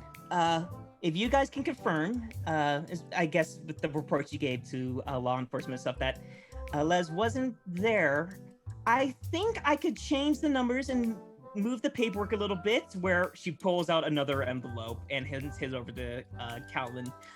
It makes the most sense that you would take her share of the payments if she wasn't there. I feel bad since she was technically on the registry, but I trust you guys. You wouldn't lie to a little girl like me, so here.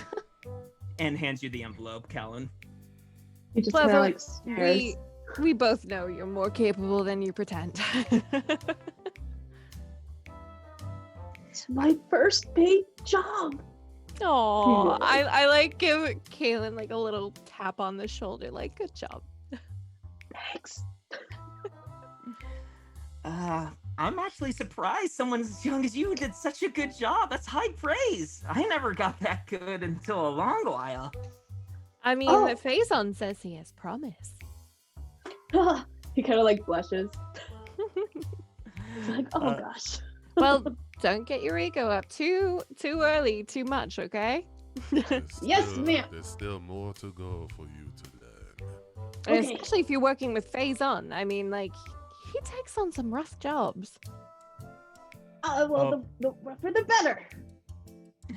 Waffle kind of moves in, and on top of his head, it looks like a bouncing act with his, round little head, kind of whoa, like moving around, but a Shirley Temple glass right on top, and it's just like, here, this thing's heavy. Oh, thanks. Yeah, so red. yeah, don't mention it. Is it supposed to be this red? Yep, drink it down. Kiddo. Okay. Kind of looks like blood, but whatever.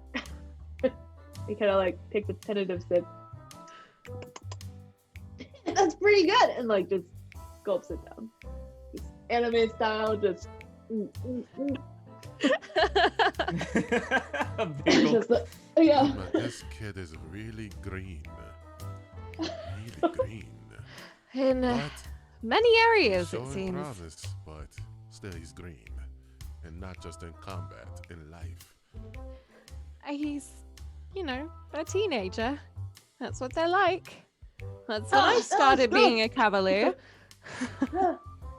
Swipes his mouth. Kid, I started being a cavalier about your age too, and it was rough. So, if you need anything, I'm sure Faizon's got you. Here's my contact information. I kind of exchanged that.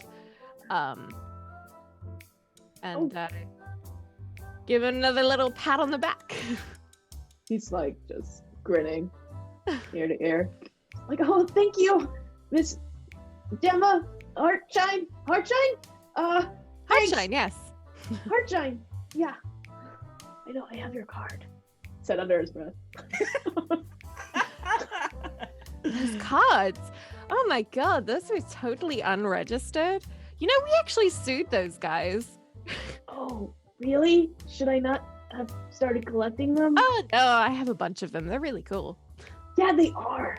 But they kind of used our likenesses without our permission, so. Oh, I see. Didn't sign a contract. Nope. It's more on the line once you get into knighthood where those kind of cards come up. Actually, I'm so sorry. I should actually be using your codenames. Kazhri, right? She looks back at her wrist like database to kind of see it as she scrolls. It's like, have you ever thought about going for full knighthood? Have I ever? It's That is only a- my biggest dream. One step at a time, kid. One step at a time. It won't be a dream once you see that dead. What? Oh, nothing. Nothing at all. Nothing. It's nothing.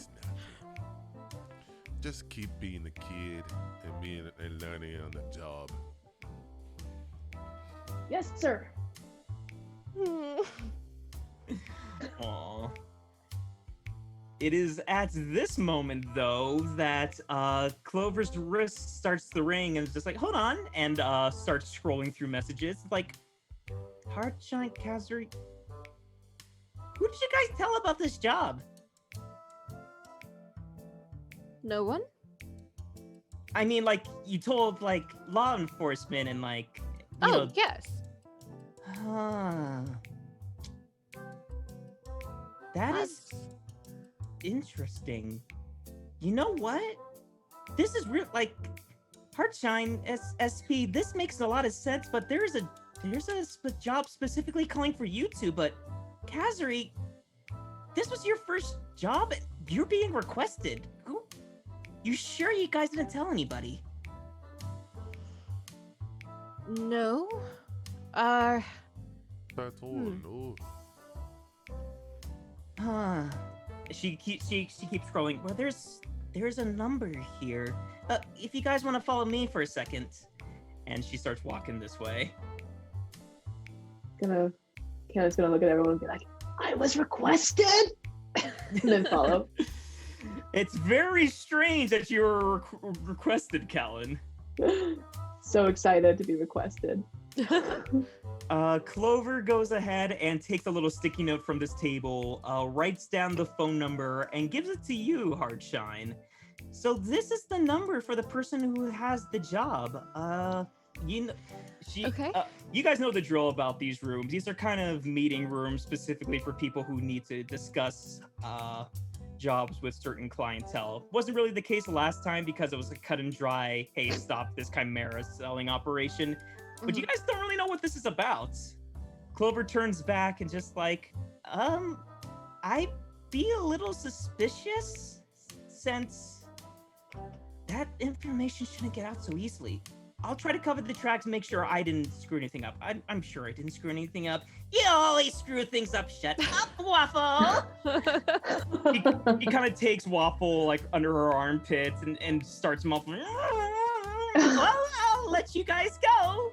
Hopefully the job checks out and is on the level. But if you guys have any questions, feel free to come get me. I'll be right outside. Okay. Really odd. Who wants to do the call? That was odd. Do you usually get phone numbers from people for new jobs? You typically do. I'll tell you lore reasons. Yeah. You Cool. typically get a contact if it's a special job, not one of those contracted kind of deals for simple ones. So whatever this is, there's probably something elaborate behind it. Okay. Well, let's get this over with. And then I pull out my phone and I dial in the number. I'm gonna go ahead and put this on speakerphone so all three of us can talk to whoever this is. As you guys do that, modern fantasy kind of text, a little screen starts to appear in this room, and you guys see what looks to be a dwarf on the other end. And All right. hello. Hi, we are calling about the job that you had through Clover. And you requested, oh, sorry, Callon, what's your hero name? My name is Kazhri. Kazhri, okay, yes. You requested Kazhri? I requested, let's see, I have Kazhri, HeartShine, and SP. Would that be you three? That would be. Oh, okay. I'm sure you have a lot of questions. So I guess I should say I have a friend who works in law enforcement. They gave me your names. I don't know if you may have met them on the job. They usually do the paperwork kind of deal, but I've been looking for cavaliers that I could trust. And from what I heard from the reports, the kind of job you guys did last night was exemplary, to say the least. Thanks. Esther's, you kind of feel, she goes back and says, do you have any questions for me so far? Yes. Number one, who are you affiliated with, or is this a personal thing? Oh, that is a good place to start. I didn't even give you my name. The name is Esther Satari. I am actually politically affiliated, believe it or not. I don't know how much you guys keep up with politics, but I am currently running for office. Okay. And why Cavaliers? You clearly have the budget for knights. You would think that, but I guess I never told you about the party I'm affiliated with.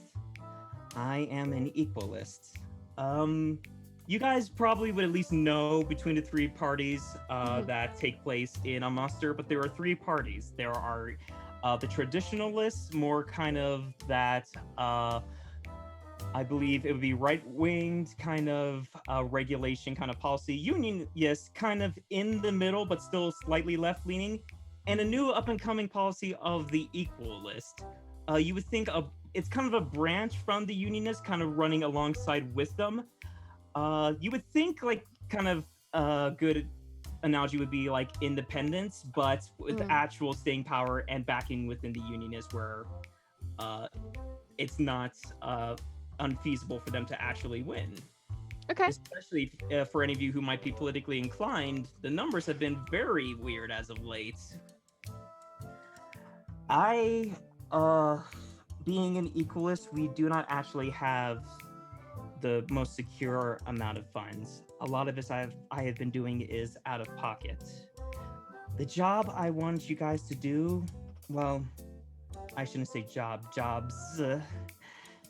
I was hoping you guys could help out with some things I have been noticing going on.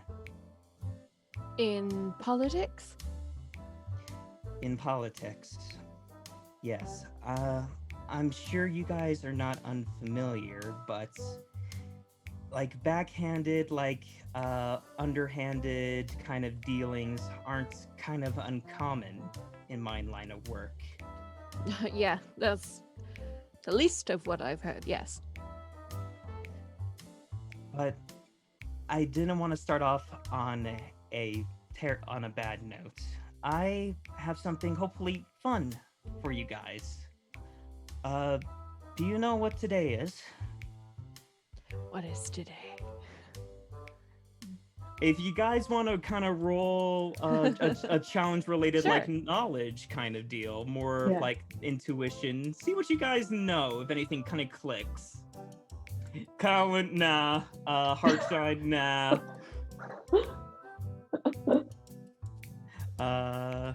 I'm not originally from Amherst, so. Same. Intuition, right? Intuition. This would be more so of your mind, if anything. I don't know if it could be anything else unless you want to argue it. I'm more than happy to, but intuition makes the most sense here. Faizon, you would probably know the most. You don't know everything, but you know today is an important day. It's a historical day. Esther kind of reads your inquisitive looks and just pipes up. It was the end of the Amasturian Civil War today. How long ago was that? Will we kind of generally know? Like Hundreds of years ago. okay. Think in same lines of kind of like American Civil War. This was a while Okay. back. All right. Okay.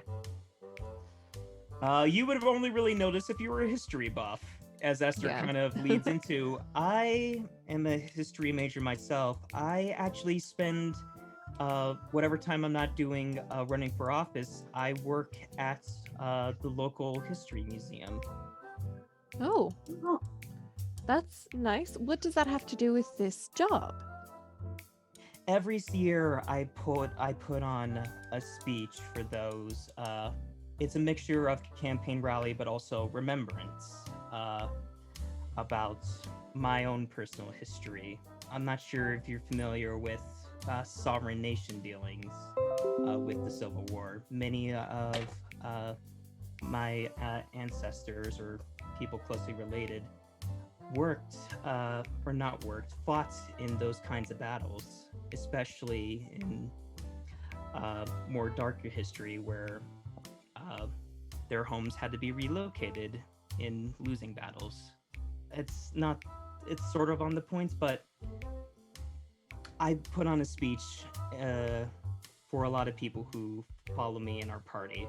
It's something that always goes over very well, but I want to make this year very special, if that makes sense. I wanted to pull on a little show. I wanted to hire some cavaliers I knew I could trust, as well as a bunch of other cavaliers, to put on, stay with me, ideas are not my best, a fake heist, if you will. Why do you want a fake heist?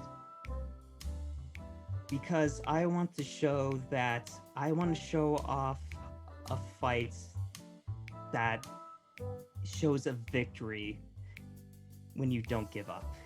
Because I think that's something people are kind of missing.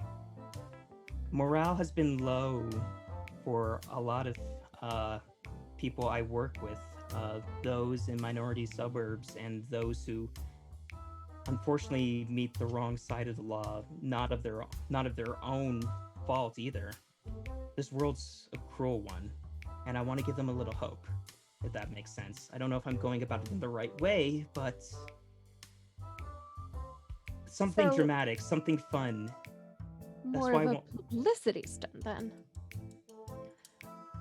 In a sense, the report I got from my friend in the law enforcement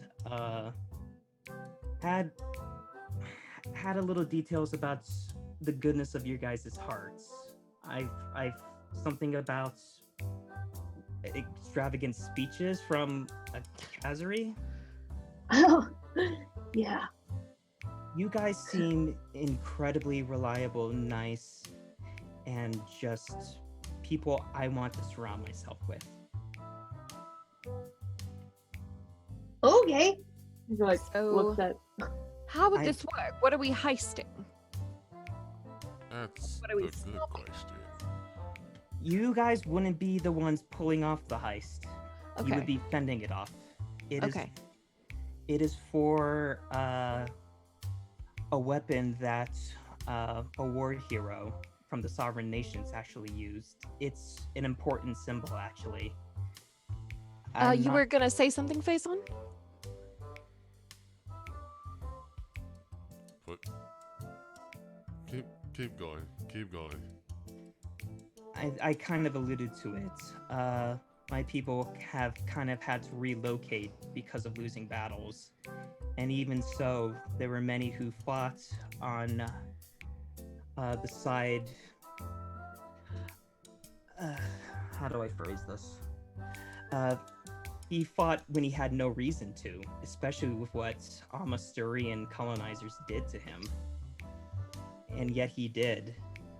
And it was a weapon that was lost over into the reservation he had to relocate to, and found its way back here where his tribe originally called home.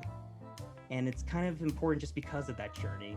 What could have been lost over there wasn't lost. It wasn't forgotten. It came back to his home, a place that his beginning fight started with, and a place he protected for his own people. Does that make sense? I guess, but I just don't see why the pageantry about it. You know what? You're right. We're gonna call off the heist. It was dumb. It was a dumb thing. New plan. I don't want to make this call. I want to make this call worthwhile for you and not waste your time. Could you guys say some inspirational stuff about your work to the crowd? I want something to motivate these people and give them something to be hopeful for, to not give up the fights in their own lives, if that makes sense. Would that work at the very least? Yeah. Seems pretty reasonable to me. The money I would pay to the other side of Cavaliers, I will give back to you. So your pay essentially doubles. That sounds good, right? Yeah. Yeah, Faizon, I know you're not really a speech kind of person. Is this still okay with you? I'll do it. It's fine by me. I apologize. I know I probably made the worst first impression, but I need people I could rely upon. And with what I know about different Cavaliers and all of the underhandedness that I've had to go up against, I don't know who to trust. You guys, especially you, Kazhri, seem new enough where I feel like I could trust you, and I need people I could call allies. Oh, thanks. I hope I can call you an ally too. I'll give you the address. It'll be. I hope you guys don't have any other job later tonight. She gives you guys the address and everything. It's not far, and it checks out. If you guys like check on your phones, like on maps, apps, you see it is the History Museum. It's her name's kind of on there in the description. Everything does check out. It doesn't seem like Esther is necessarily lying or trying to pull one over to you. The biggest feeling you get from her is nervousness and kind of a feeling of loss, not sure where to turn to. So I could count on you guys to be there later tonight? I'll be there. Where is it at? Oh, at the museum. Right. Yeah. Okay. I'll be there. Thank you. I cannot thank you guys enough. Yeah. It'll just be a simple speech. I'll go first, get the crowd going, and then just some simple statements about your guys' experiences as Cavaliers. I'm sure especially for the community, knowing that there's members of the Cavaliers on their side would make the crowd so happy. Anyways, I won't keep you. I'll see you then. She gives a nervous wave and hangs up. That woman is going to be eaten alive in the political arena. She seemed pretty nice to me. Oh no, she's nice. That's That's the problem. Oh. I guess I don't really know much about politics here. It's probably for the best, kid. Yeah. It's well, a mess would be putting it nicely. Oh, Yeah. yeah. See? But she's gonna give us a lot of money, right? And that's what Cavaliers do, right? Well, in this case, I think we're supposed to do this out of the goodness of our hearts and as good people encouraging goodness and love and something. I don't know. I'm over this whole magical sparkled love thing. She does that too. She's like, But it's so cool the way you just like throw a butterfly clip and then it like glitters when it hits the person. And Hey kid, I still hope you have all this energy once this mission comes and once you realize what you've gotten yourself into. oh, Remember, she's putting her trust in you. She confided in you. So as much as we have to hold up our end of the bargain, she put her trust in you. So remember that. No pressure. God, looks down. Kid, you've got No this. pressure. You've got this. Oh, okay. Just remember, just keep everything on level-headed. Keep everything even keeled. You'll be cool. But Okay. don't think everything's like ice, sunshine, sprinkles, and everything. Hey, But- you could be a magical person too there, Faizon. You look good in the outfit. You got jokes, Gemma. Yeah, I know. You ain't sick of me yet, though. Yet. Oh, Are we ready for this? No, but we have to be. So, maybe some decompression after that. And, maybe doing some notes just so I don't forget everything. I used to do a lot of public appearances, but it's been so many years. Oh boy. all right. Well, unless there's anything else, give me 1 second. We'll move you guys over to the next scene. All right. Enough dear. time has passed where Kazhri, you actually get back the rest of your stamina, and I already made that change Yay! on your next scene. Just give me 1 second. Ooh, music change. Yeah, inspirational music. Yeah. Not all. What does Faizon said? HeartShine and our sunshine and sparkles.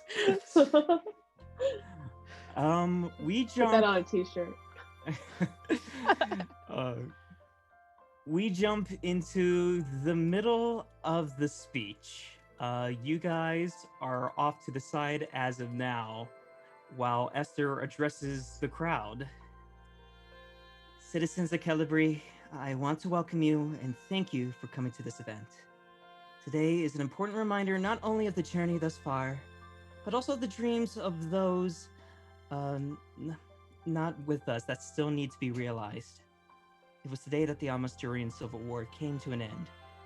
An ending that, in history, began with innocent sovereign blood spilled and an effort by our government to force those of the sovereign nations from our homes, our livelihood, our land. The land that we raised our families in, and now the land we call our own. But we did not back down. Sovereign warriors and mages took up arms as Almasturian soldiers marched forward, scouting parties encroaching on sovereign homes, intending to drive us away. Not once, not twice, but 3 separate times over the course of 40 years. In that time, those soldiers resorted to any tactic necessary, destroying farms, villages, and trade routes in an effort to starve, sicken, and deprive people of the sovereign nations of everything until we were forced to leave. But we did not back down. Many people of the sovereign nations relocated north, yes, promised land, money, and safe passage, but not everyone did. Many stayed, and today hundreds of sovereign nation members remain in the Everglades and the swamps of Florine, land deemed undesirable by Almasturian colonizers. Today, they are federally recognized reservations, but my friends, this is far from where the story is over. Before the ink was even dry on our treaties, our home was consumed in the Almasturian Civil War, while a mere fraction of the length of the war that our people fought with Almastur, we were still dragged into the conflict and driven once again from our homes. In acts of desperation posed by both sides, many people of the sovereign nations were driven to enlist with the divinists. Many, but not all. In this conflict, one of our greatest heroes arose, a kind and powerful man and a great leader of his people. His name was Halada, and he moved north to join with the Provisional Army. A fearless leader, master of both blade and magic, a warrior once driven from his home, now fighting in this war. A war that waged in an effort to end one of the greatest injustices that has been a plague upon our provinces. A war that occurred shortly after a war of his own that forced him to leave his home. A war in these united provinces that treated him, like many others, as less than human. But he did not back down. The Provisional Army won, but sadly before Halada could see that victory, passing away due to disease. An advocate of change from a time long ago, he should always be in our memories and never forgotten. His sword, the very same sword he used in countless fights all those years ago, now back here in Callon, a place Halada fought to call his home.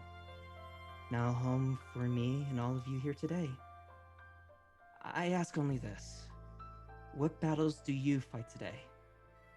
For me, it's a battle to bring an end, a true end, to all the injustices that were supposed to have ended all those years ago. Of minorities profiled, discriminated, or worse, losing their lives at the hand of the criminal justice system. Of mages, honest and kind mages, losing their home and businesses from a system that criminalizes them as wicked masters of the occult. Of gross amounts of spending on military projects and overseas fighting while there are people on the streets, homeless, starving, and dying. I refuse to back down. I encourage all of you not to back down either. I beg all of you to never back down. Because each year, every time I talk about this day, a day that I will never forget, I see new faces. I see new dreams and aspirations. I see a future in which all of us are looking back to today, something I know will be true one day, where these problems are gone, as if they never existed. That we see it through to the end, step back and say, we did it. I know it could feel impossible. I know it could feel like it's not even worth trying, but it is. It can happen. It's why I love telling people about a lot of story. It's why I love that a piece of his history is back here in Callon. To me, it's a reminder of a message I truly hold deep in my heart, and a message I hope now rests in all of you, to never back down. The crowd roars in an applaud, a slow one, but a deep and loud applause for a long while. A blush comes over Esther's face. It's never an easy story for her to tell. Nervously, she speaks up again. And those same stories, the new ones I hear every day, I invited a few cavaliers to come and speak their piece. You may have seen some of them out in your communities, doing their best to protect your homes from all the evils that could come up in our little world we live in. I give them the floor, and I hope you give them the same mirror you have given me. And she steps back and waits for you guys to take your cues. At this moment, another meter shows up. Crowd hype. Hey. I'm already gonna put this at a 3 because of Esther's speech, but you guys are able to kind of take the floor. Okay. I'm not gonna worry about turn order right now. Go right ahead. Oh, Uh, someone more experienced, go first. all right. Well, I think Gemma's gonna step up first. She's not gonna take too long on this. I feel like she's probably given a bunch of these little inspirational speeches over the years, but it's been a while. And she usually had her group there with her when she was part of her old troop. So this is going to be new for her. Hello, and thank you for coming. As you can probably guess, I am a newcomer, relatively, to Callon. On my last job, someone joked that knights don't care about Callon. Knights don't care about Florin. And as part of the reason that I settled down here about 10 years ago, because someone should.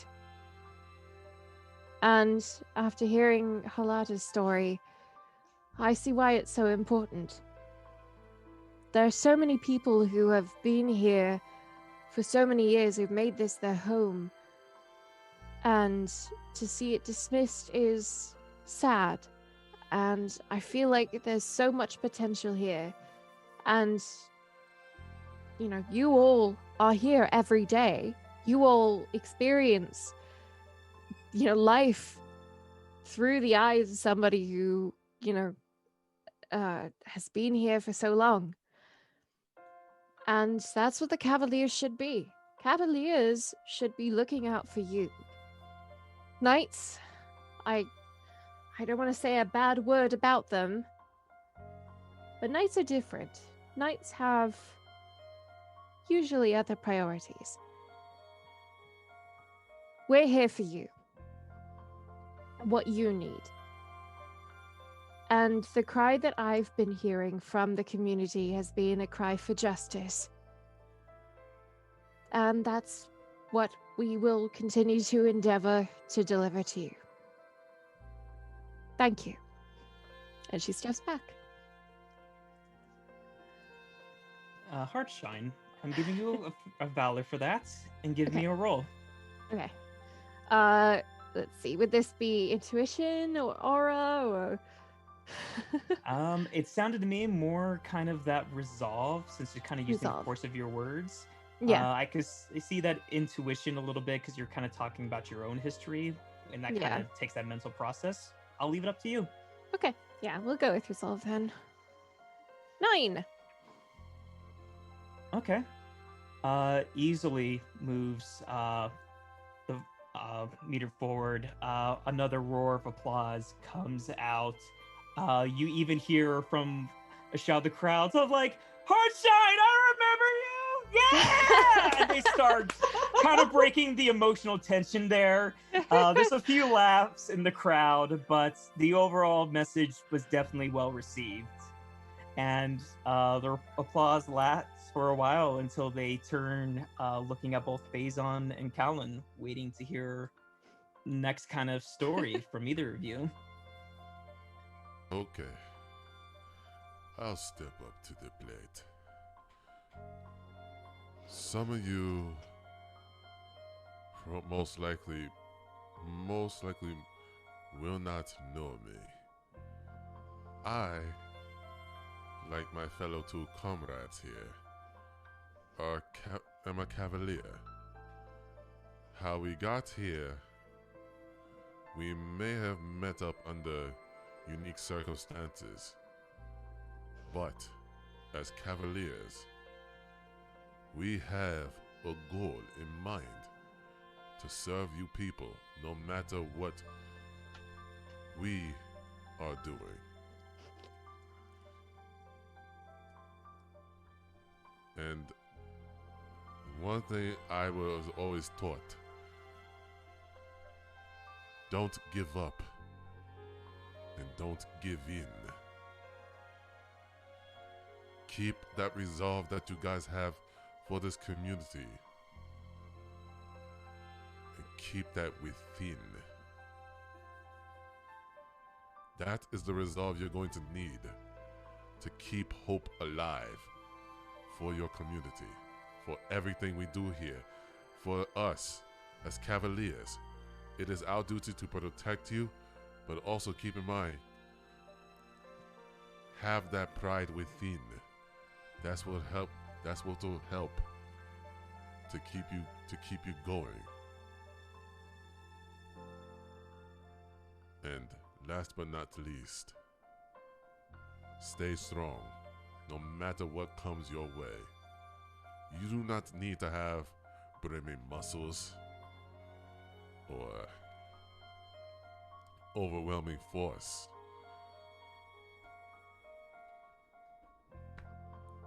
That's what counts.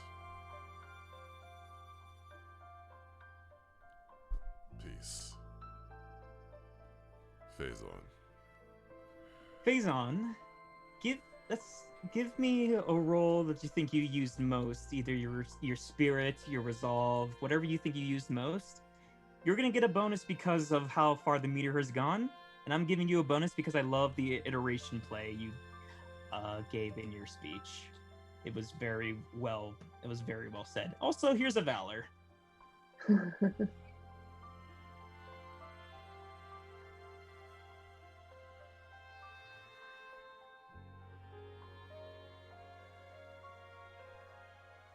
8. So with +1 and another +1, 10, more than enough to even move the meter even further. The crowd roars in another applause. They're not really sure how to respond because, especially the speech you kind of give was very touching. It didn't seem like anything like they'd want to kind of yell or like slip in a joke in with. It was very well said. The roar of the applause honestly speaks for itself. And finally, they look at the small kid right behind HeartShine, waiting with bated ears. The young kids, the little kiddos, get even closer, start kind of going onto the ropes. They're very surprised to see someone close to their age behind the ropes. Parents are pulling them back to, not disturb the line. Go on. Go Um, on, Callon. You got this. okay.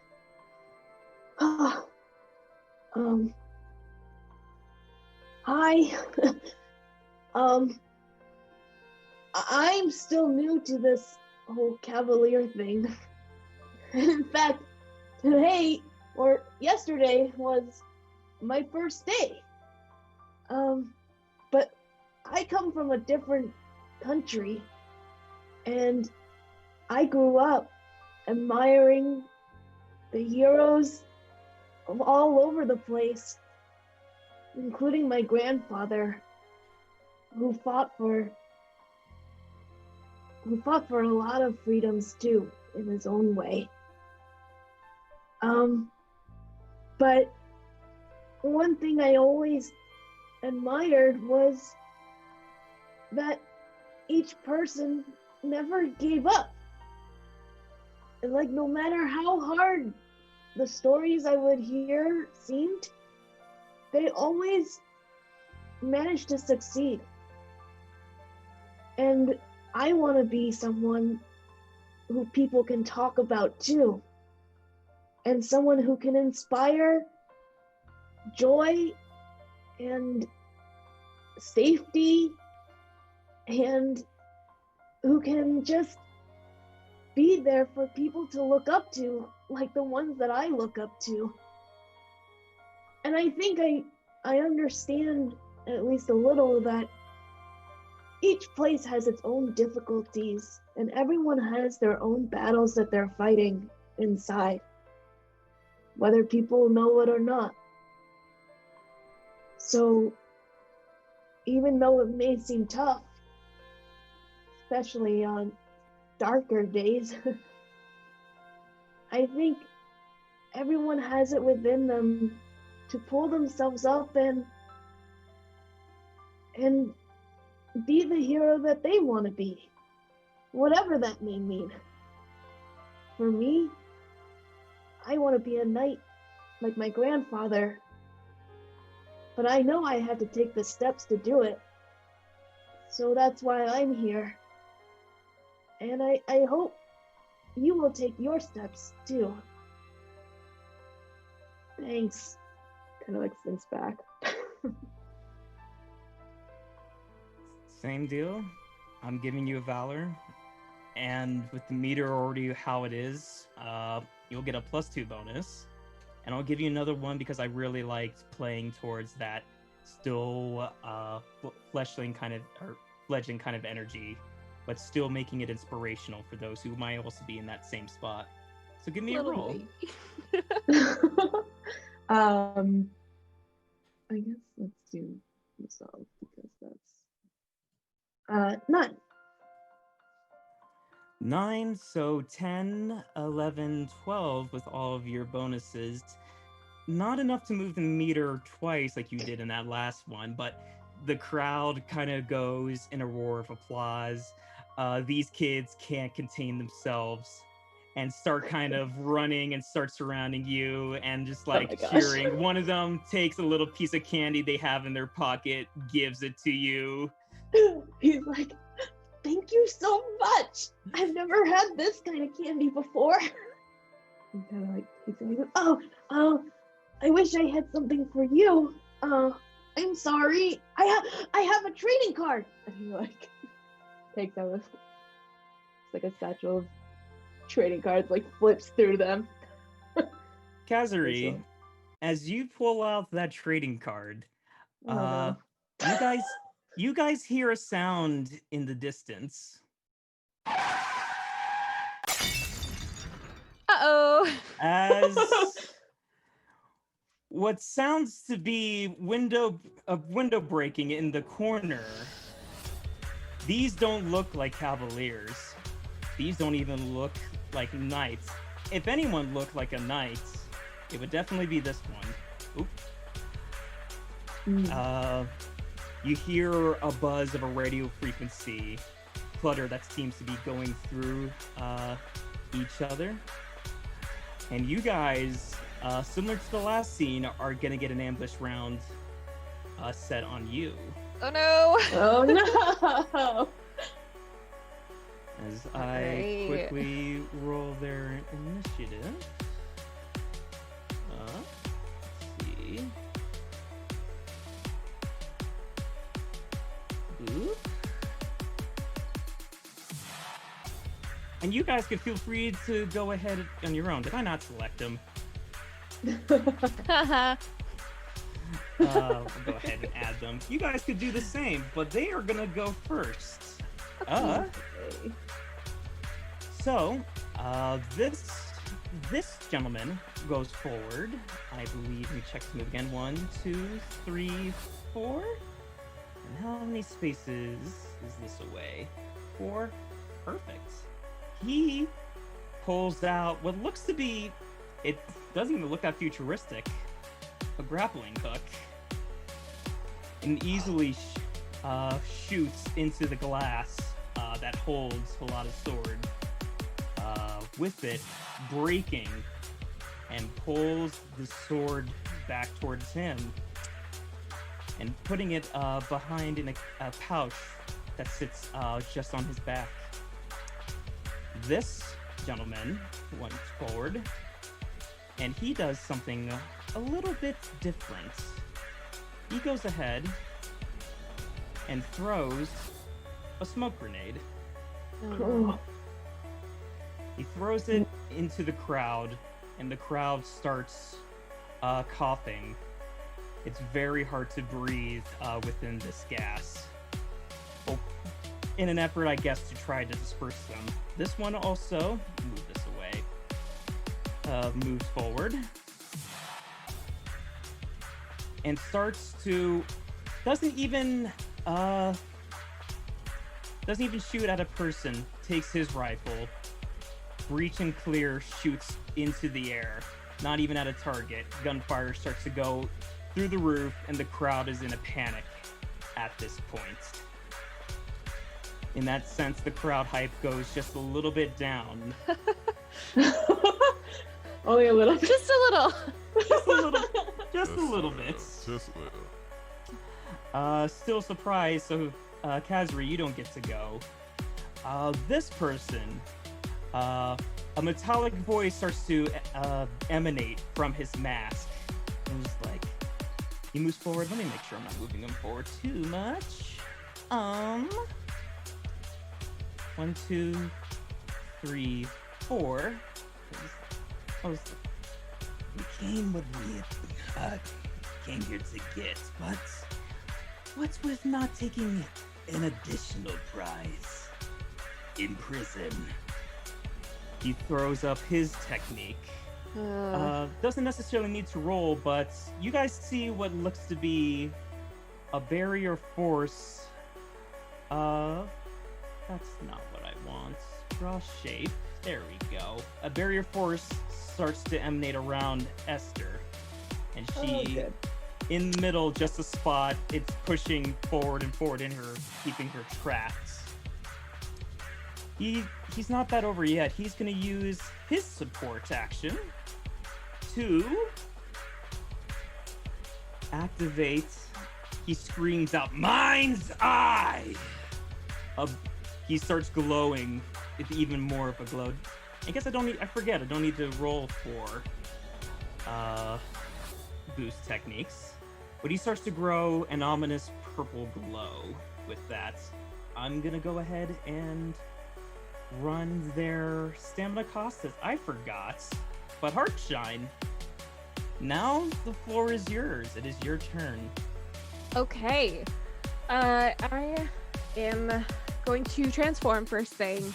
I don't know if I was transformed. I don't know. Probably, you know what? Probably just for the show of it. So I'll just say I had the outfit on. I wasn't expecting a fight, but you know, here we are. Yeah, I'm going to use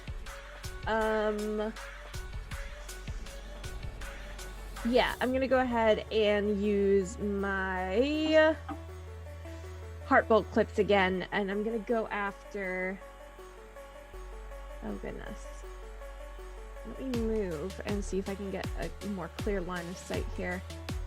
So like 1, 2, 3.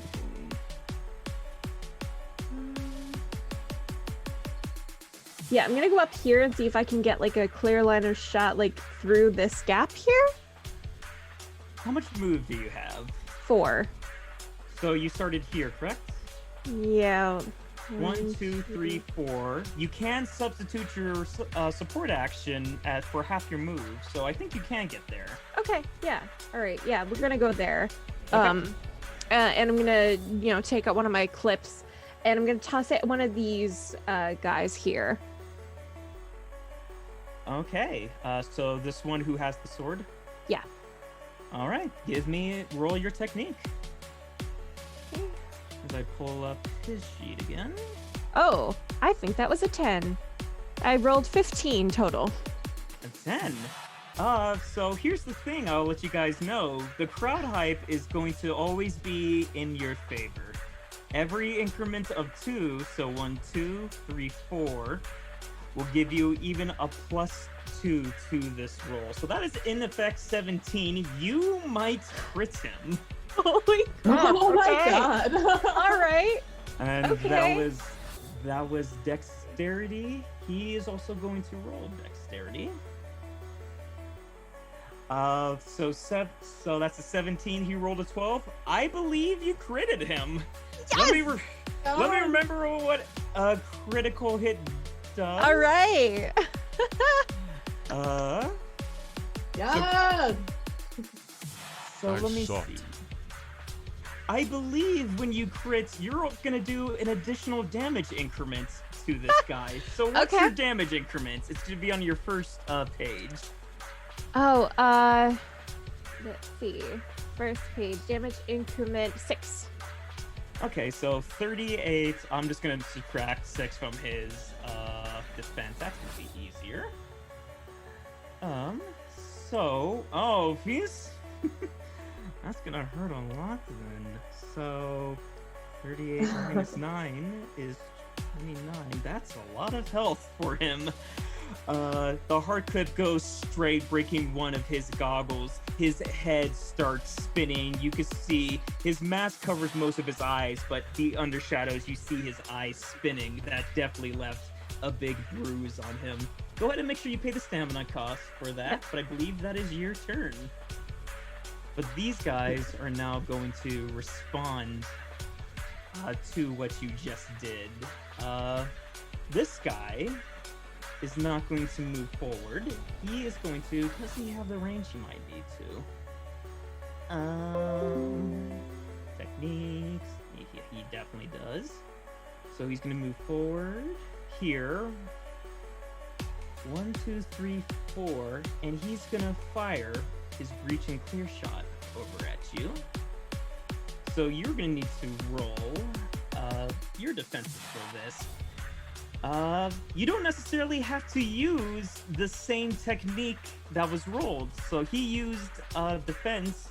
You can roll any other attributes, but at a cost. That cost, Okay. unless you want to just roll your dexterity in defense. It's up to you. Yeah, my dexterity is fine, and I feel like she's very agile, so that might be better. Okay.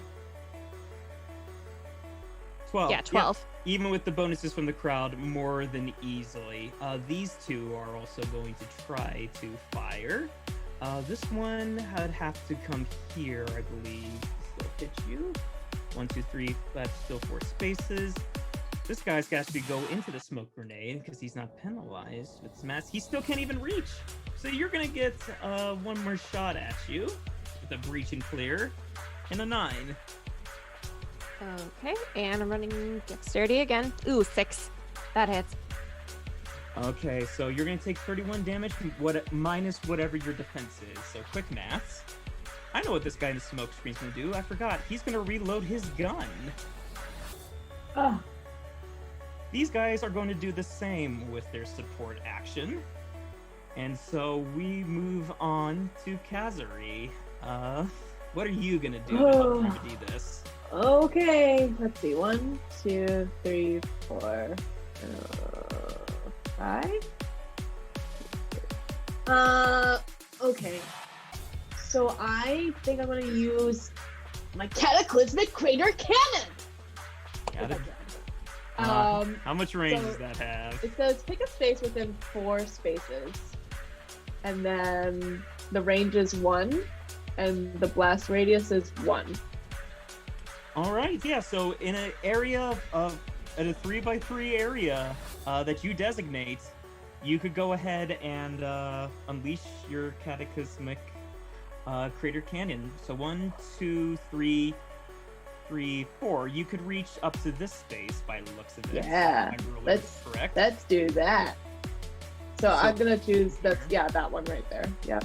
Okay, give me the roll so these guys can defend. Okay. So 12 dexterity. Okay. Well, these masked assailants are going to also roll the dexterity to resist. So here's the one on top. So that one gets hit. Oh, you also got a +2 bonus. They got to beat a 14. Here's the second. 14. In the event of a tie, it goes to the initiator. So you still hit both of these guys. Okay. So 44 minus their resistance. I'm going to do some quick maths. First, that's a lot actually. So minus 39, minus 39, and this guy is actually gonna substitute his defense. He is gonna substitute defending with his mind. Oh, good. And in essence, what that means is by using his intuition, he's going to lower his initiative by 2. Now he's at a 4 until he goes back to his 6 for the next round. But he is going to try to use his best stat to dodge that. 15. Unfortunately, your cat he raises himself up more like hovering than he is actually fighting. So the rupture that you did on the ground doesn't affect him. He's floating in the air. Okay, I'm gonna say, give me back the sword! Okay. Well, you know what? I'll give you a Valor for just screaming, giving back the sword. You're playing to the context. You know what was stolen. Okay. So let's see. Did I do this wrong? Faizon, you're not on the turn order. That's my bad. Faizon, what did you roll for your initiative?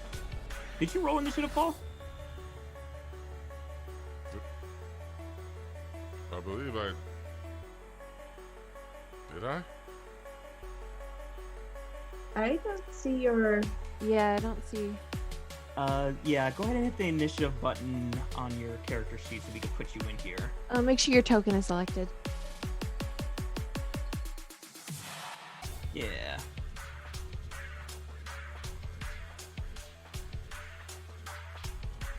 So it would just be the initiative button on your character sheet on the first page.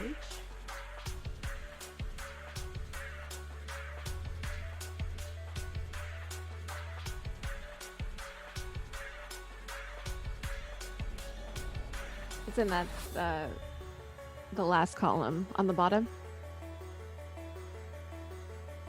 I'll go ahead. I'll go ahead and alright. roll. I can roll it for you, Paul. Yeah, I know there's a lot there. There So it is. Yeah. It's Okay. it's tough getting used to. Okay, so Faizon, I don't want to skip your turn, so let's get you in there. Next would be you, and then for this mysterious gentleman. So, Faizon, what are you going to do?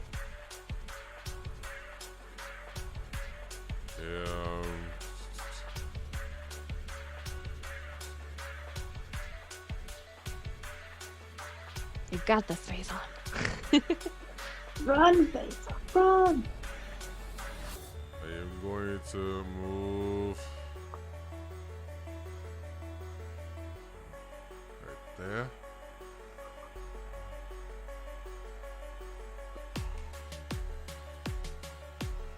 Okay. Most of my attacks are close range. That, Mhm. that is the biggest problem, but I think you got a lot of move on you.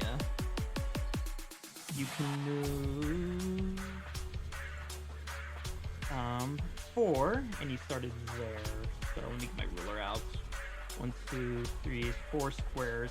So you can exchange your support action to move an additional 2, as well as you could move use your attack action to move your full move again. You might need to do so just to get in range for these guys. Yeah, Yeah. So do you Yeah, want I'll to do- move 6 additional spaces? I'll do that. Okay. So that depends on your routes. Remember, there's a big barrier of forest right around Esther, which would normally impede your movements. Right.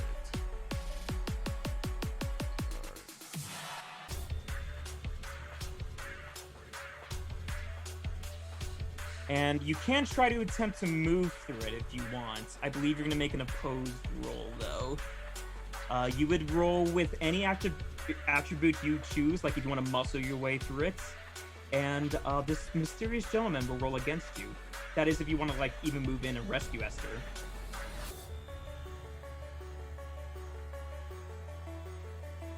What are you thinking, Paul? I'll do that. Want to try to get Esther out of there? Yeah.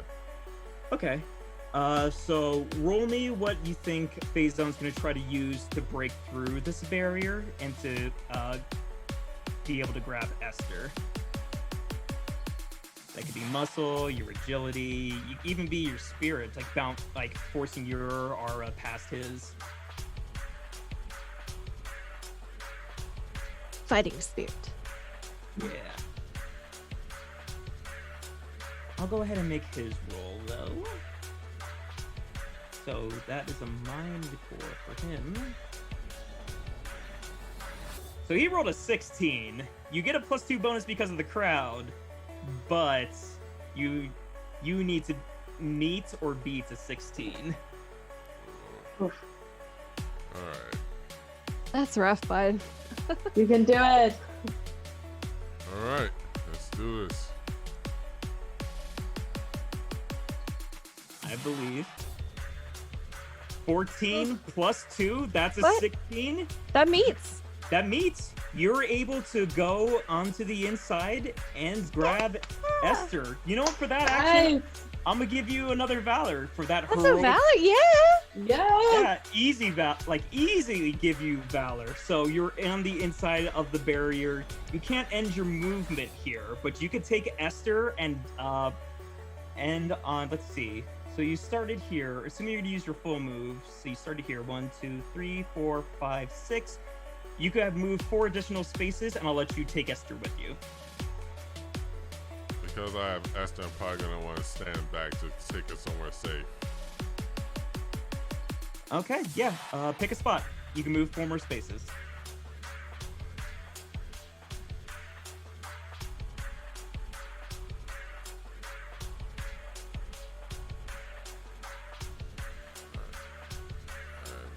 Oh, Paul, if you want to know how to ping, if you just click and hold, it sends out a little thing Yeah. like that. You want to move back here? Yeah. Yeah. there you Okay, I'll take both of you guys, and we'll put this back here because it hasn't been defeated. Barrier cores. Barriers will stay in place until you guys use a technique. You know what? Callon, you did a technique. You should have broken the barrier. Oh. Oh, Great. That's on me. I forgot. Bears No usually problem. use the range of your techniques. Woo. We'll say both in combination in roleplay because that's my blunder. Callon, you weakened the barrier. Faizon, you used your muscle, just smash it up. nice. Pick up Nice. Esther and bring her back. Strong Nice. voice. Yes, strong. Faizon rescue Esther. Yeah. Plus, Okay. now these guys are in running distance, so that's nice. And Austin gave me, let's see. So crits are typically over 10, and we'll do your full damage. I messed up on that, but I know for now. Thanks, Austin. Anyways, this mysterious stranger, you hear a cough come from his voice, and he looks over to you, Callon, and it's just like, so you like to play little games and mess with the ground. Nice little power behind your little Rondo, kid. Let's try to get you out of the way. He's God. going to use his support action. He's going to do this first, so he's right here. Use his support action. Another one of him Oh, no. appears. No. You feel it has something to do with the boost he has given himself. And by doing so, he is going to, this one's going to move 1, 2, 3. This one's going to move 1, 2. And he doesn't do anything as of yet. You see both of them raise their arms up and bring them together. It looks like he's preparing a reaction of some sort, waiting for you to make the move. But you're not sure which one's actually making the move and which one seems to be an illusion. Okay.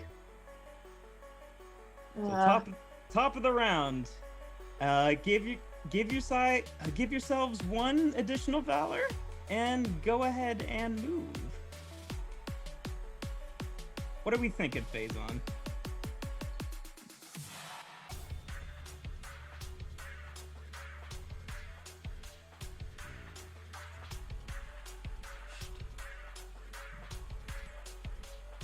Just to note, guys, you got 5 minutes left. Oh, I'm not sure we're gonna be able to finish this. Yeah. All right. That's okay. I got an idea for next time. Yeah. You know what? I got an idea for next time. Why don't we do this? Do you guys want to go ahead and do our closing things now? We'll do the start of the round next time for Faizon. But I think Okay. I'll like the surprise for next time. Okay. Sounds good. Yeah. Sounds Absolutely. good. Yeah. Still need to re-estimate how long combats and role plays take, but that's what the first session is for. So Yeah, now I have a better absolutely. idea. Absolutely. Okay. All right. I'm gonna stop this music. It is too much right now. Oh, man. Too creepy. What's a fun little piece of music? Let's go back to easygoing. Yeah. Yeah. So I know the pacing of that was a little weird, guys, but I hope you guys had fun. Yeah. Oh, Definitely. yes. Yes, we Sorry. did. I thought Yeah. you were talking to the viewers. That- Yes. Oh, I'm talking to both of you guys. I hope the viewers also had a lot of fun. I think my favorite's still gonna be that role play we did with the Chimera, but I hope it comes back. just to go really quickly, the music that you guys heard, the lovely music, go ahead and get yourselves over to purpleplanet music.com, I believe. They have great music. The tracks you heard included Passport, Easy Going, Daybreak, as well as a lot of stuff at the YouTube audio library, which I don't have to name off. Thank goodness for that. I will remind all of you guys as well, if you like this system, especially what it could lead for the role play, I think the challenge stuff makes great role play challenge scenes. The combat's so much fun. The moves that you guys seen, like Callon's, your names are so cool, and I can never remember off there. Like Cataclysmic Crater Canyon, all of them That just was- from the ground up. Yeah. That was given to me by Hawk of Yggdrasil. I don't know how to pronounce your username, but thank you. Thank you, Hawk. So please, please, please support this system. If you guys can, go over to valorsgames.com. Once again, pick up the book. It really is a great system. And you'll see even more of it next time, where I hopefully fix these pacing issues. Do you guys have anything to say before we close for tonight? I just want to say thank you to everybody who came out. I'm super excited. I think this is a great, fun system. I am really excited that we got to play. I cannot wait to actually get some anime goodness going, so I can start yelling my attack names, but it hasn't been the right moment yet. I see somebody in the chat saying there's fan art. There is fan What? art. So, I will link Charu. I'll put it in the Zoom. If you want to see, there is this first piece by Cosmo Noodles. Oh my god. Our first fan art, guys. I'm so excited. I sent that to Austin. There it is. Charu, if you want to put that up on the screen, if you can. Oh my god. Oh my god, that was so fast. Oh my god. love it. Francesca, do you want to give us a read on that? Yes. So, can anyone see it on the thing? So it's a picture of Faizon. Great down, and he says, "Looks can be deceiving. Who's to say I don't like puppies?" Yay! So that was so fast. That went in like. Oh, so that was the one for Faizon. That was not the one I was posting. There's another one from Cosmo Oh my Noodles. gosh. That piece you gave was from Helix Hawk. Thank you so much, Helix Hawks. And if you guys Thank you. want to go ahead and contribute your own fan art, talk to us, talk to Austin about the game, please join the Discord. The link is in the description, or not the description, the chat. But there's one more that I think would be the best phrase to close off.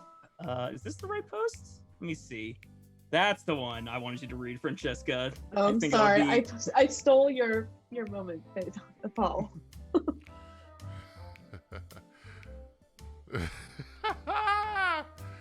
Spot is not a stupid name. I love that. We're switching roles. It's like Hawk of Yggdrasil actually drew the Faizon one. Yeah. And then Universal Noodle Soup did the Kalen one. Thank you so much for Thank the you wonderful so fan much. art. Yeah, Guys. thank you guys. Thank you. Thank you. We did some little character bending there because I misposted the link. But hey, that's a treat for you guys staying this very late. I know for a lot of you East Coast folks, it's very late. We hope you guys enjoyed the show. Please tune in next week, same time, 10 o'clock EST. We'll be putting on episode 2, hopefully with the whole cast together. Yeah. Yes. Wishing Lily so much good health and recovery. Yeah, time. yeah. Yeah, everybody please send your best wishes to Lily. She's doing fine, but I'm sure Yes. she appreciates the kind messages. Anything you guys want to say before we go?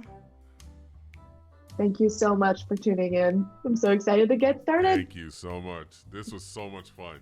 Thank you. Support the system. Thank you, Austin, Yes. Charu, and Zach. And the lovely Yes. artists, too. Yeah. To reiterate again, Charu, thank you so much for putting the stream together. It's never an easy job, but I'm sure the chat appreciates so much having clear visuals for everything. Artist 6, if we could post the Twitter, we'll get you guys, if it's not already there, their links for artists. I believe their commission spots may or may not be open. You can always check them out. But Heart Butler and 6 are the 2 artists you guys have seen who done all the character art for here. They're great people. I don't know what else I need to shill. It is getting late. Thank you guys so much for being here this time, and we hope to see you there next time. Say goodbye to chat, everybody. Bye. Thank you Bye. so much. Bye. Thank you so much. Have a wonderful night, everybody. Night. Night.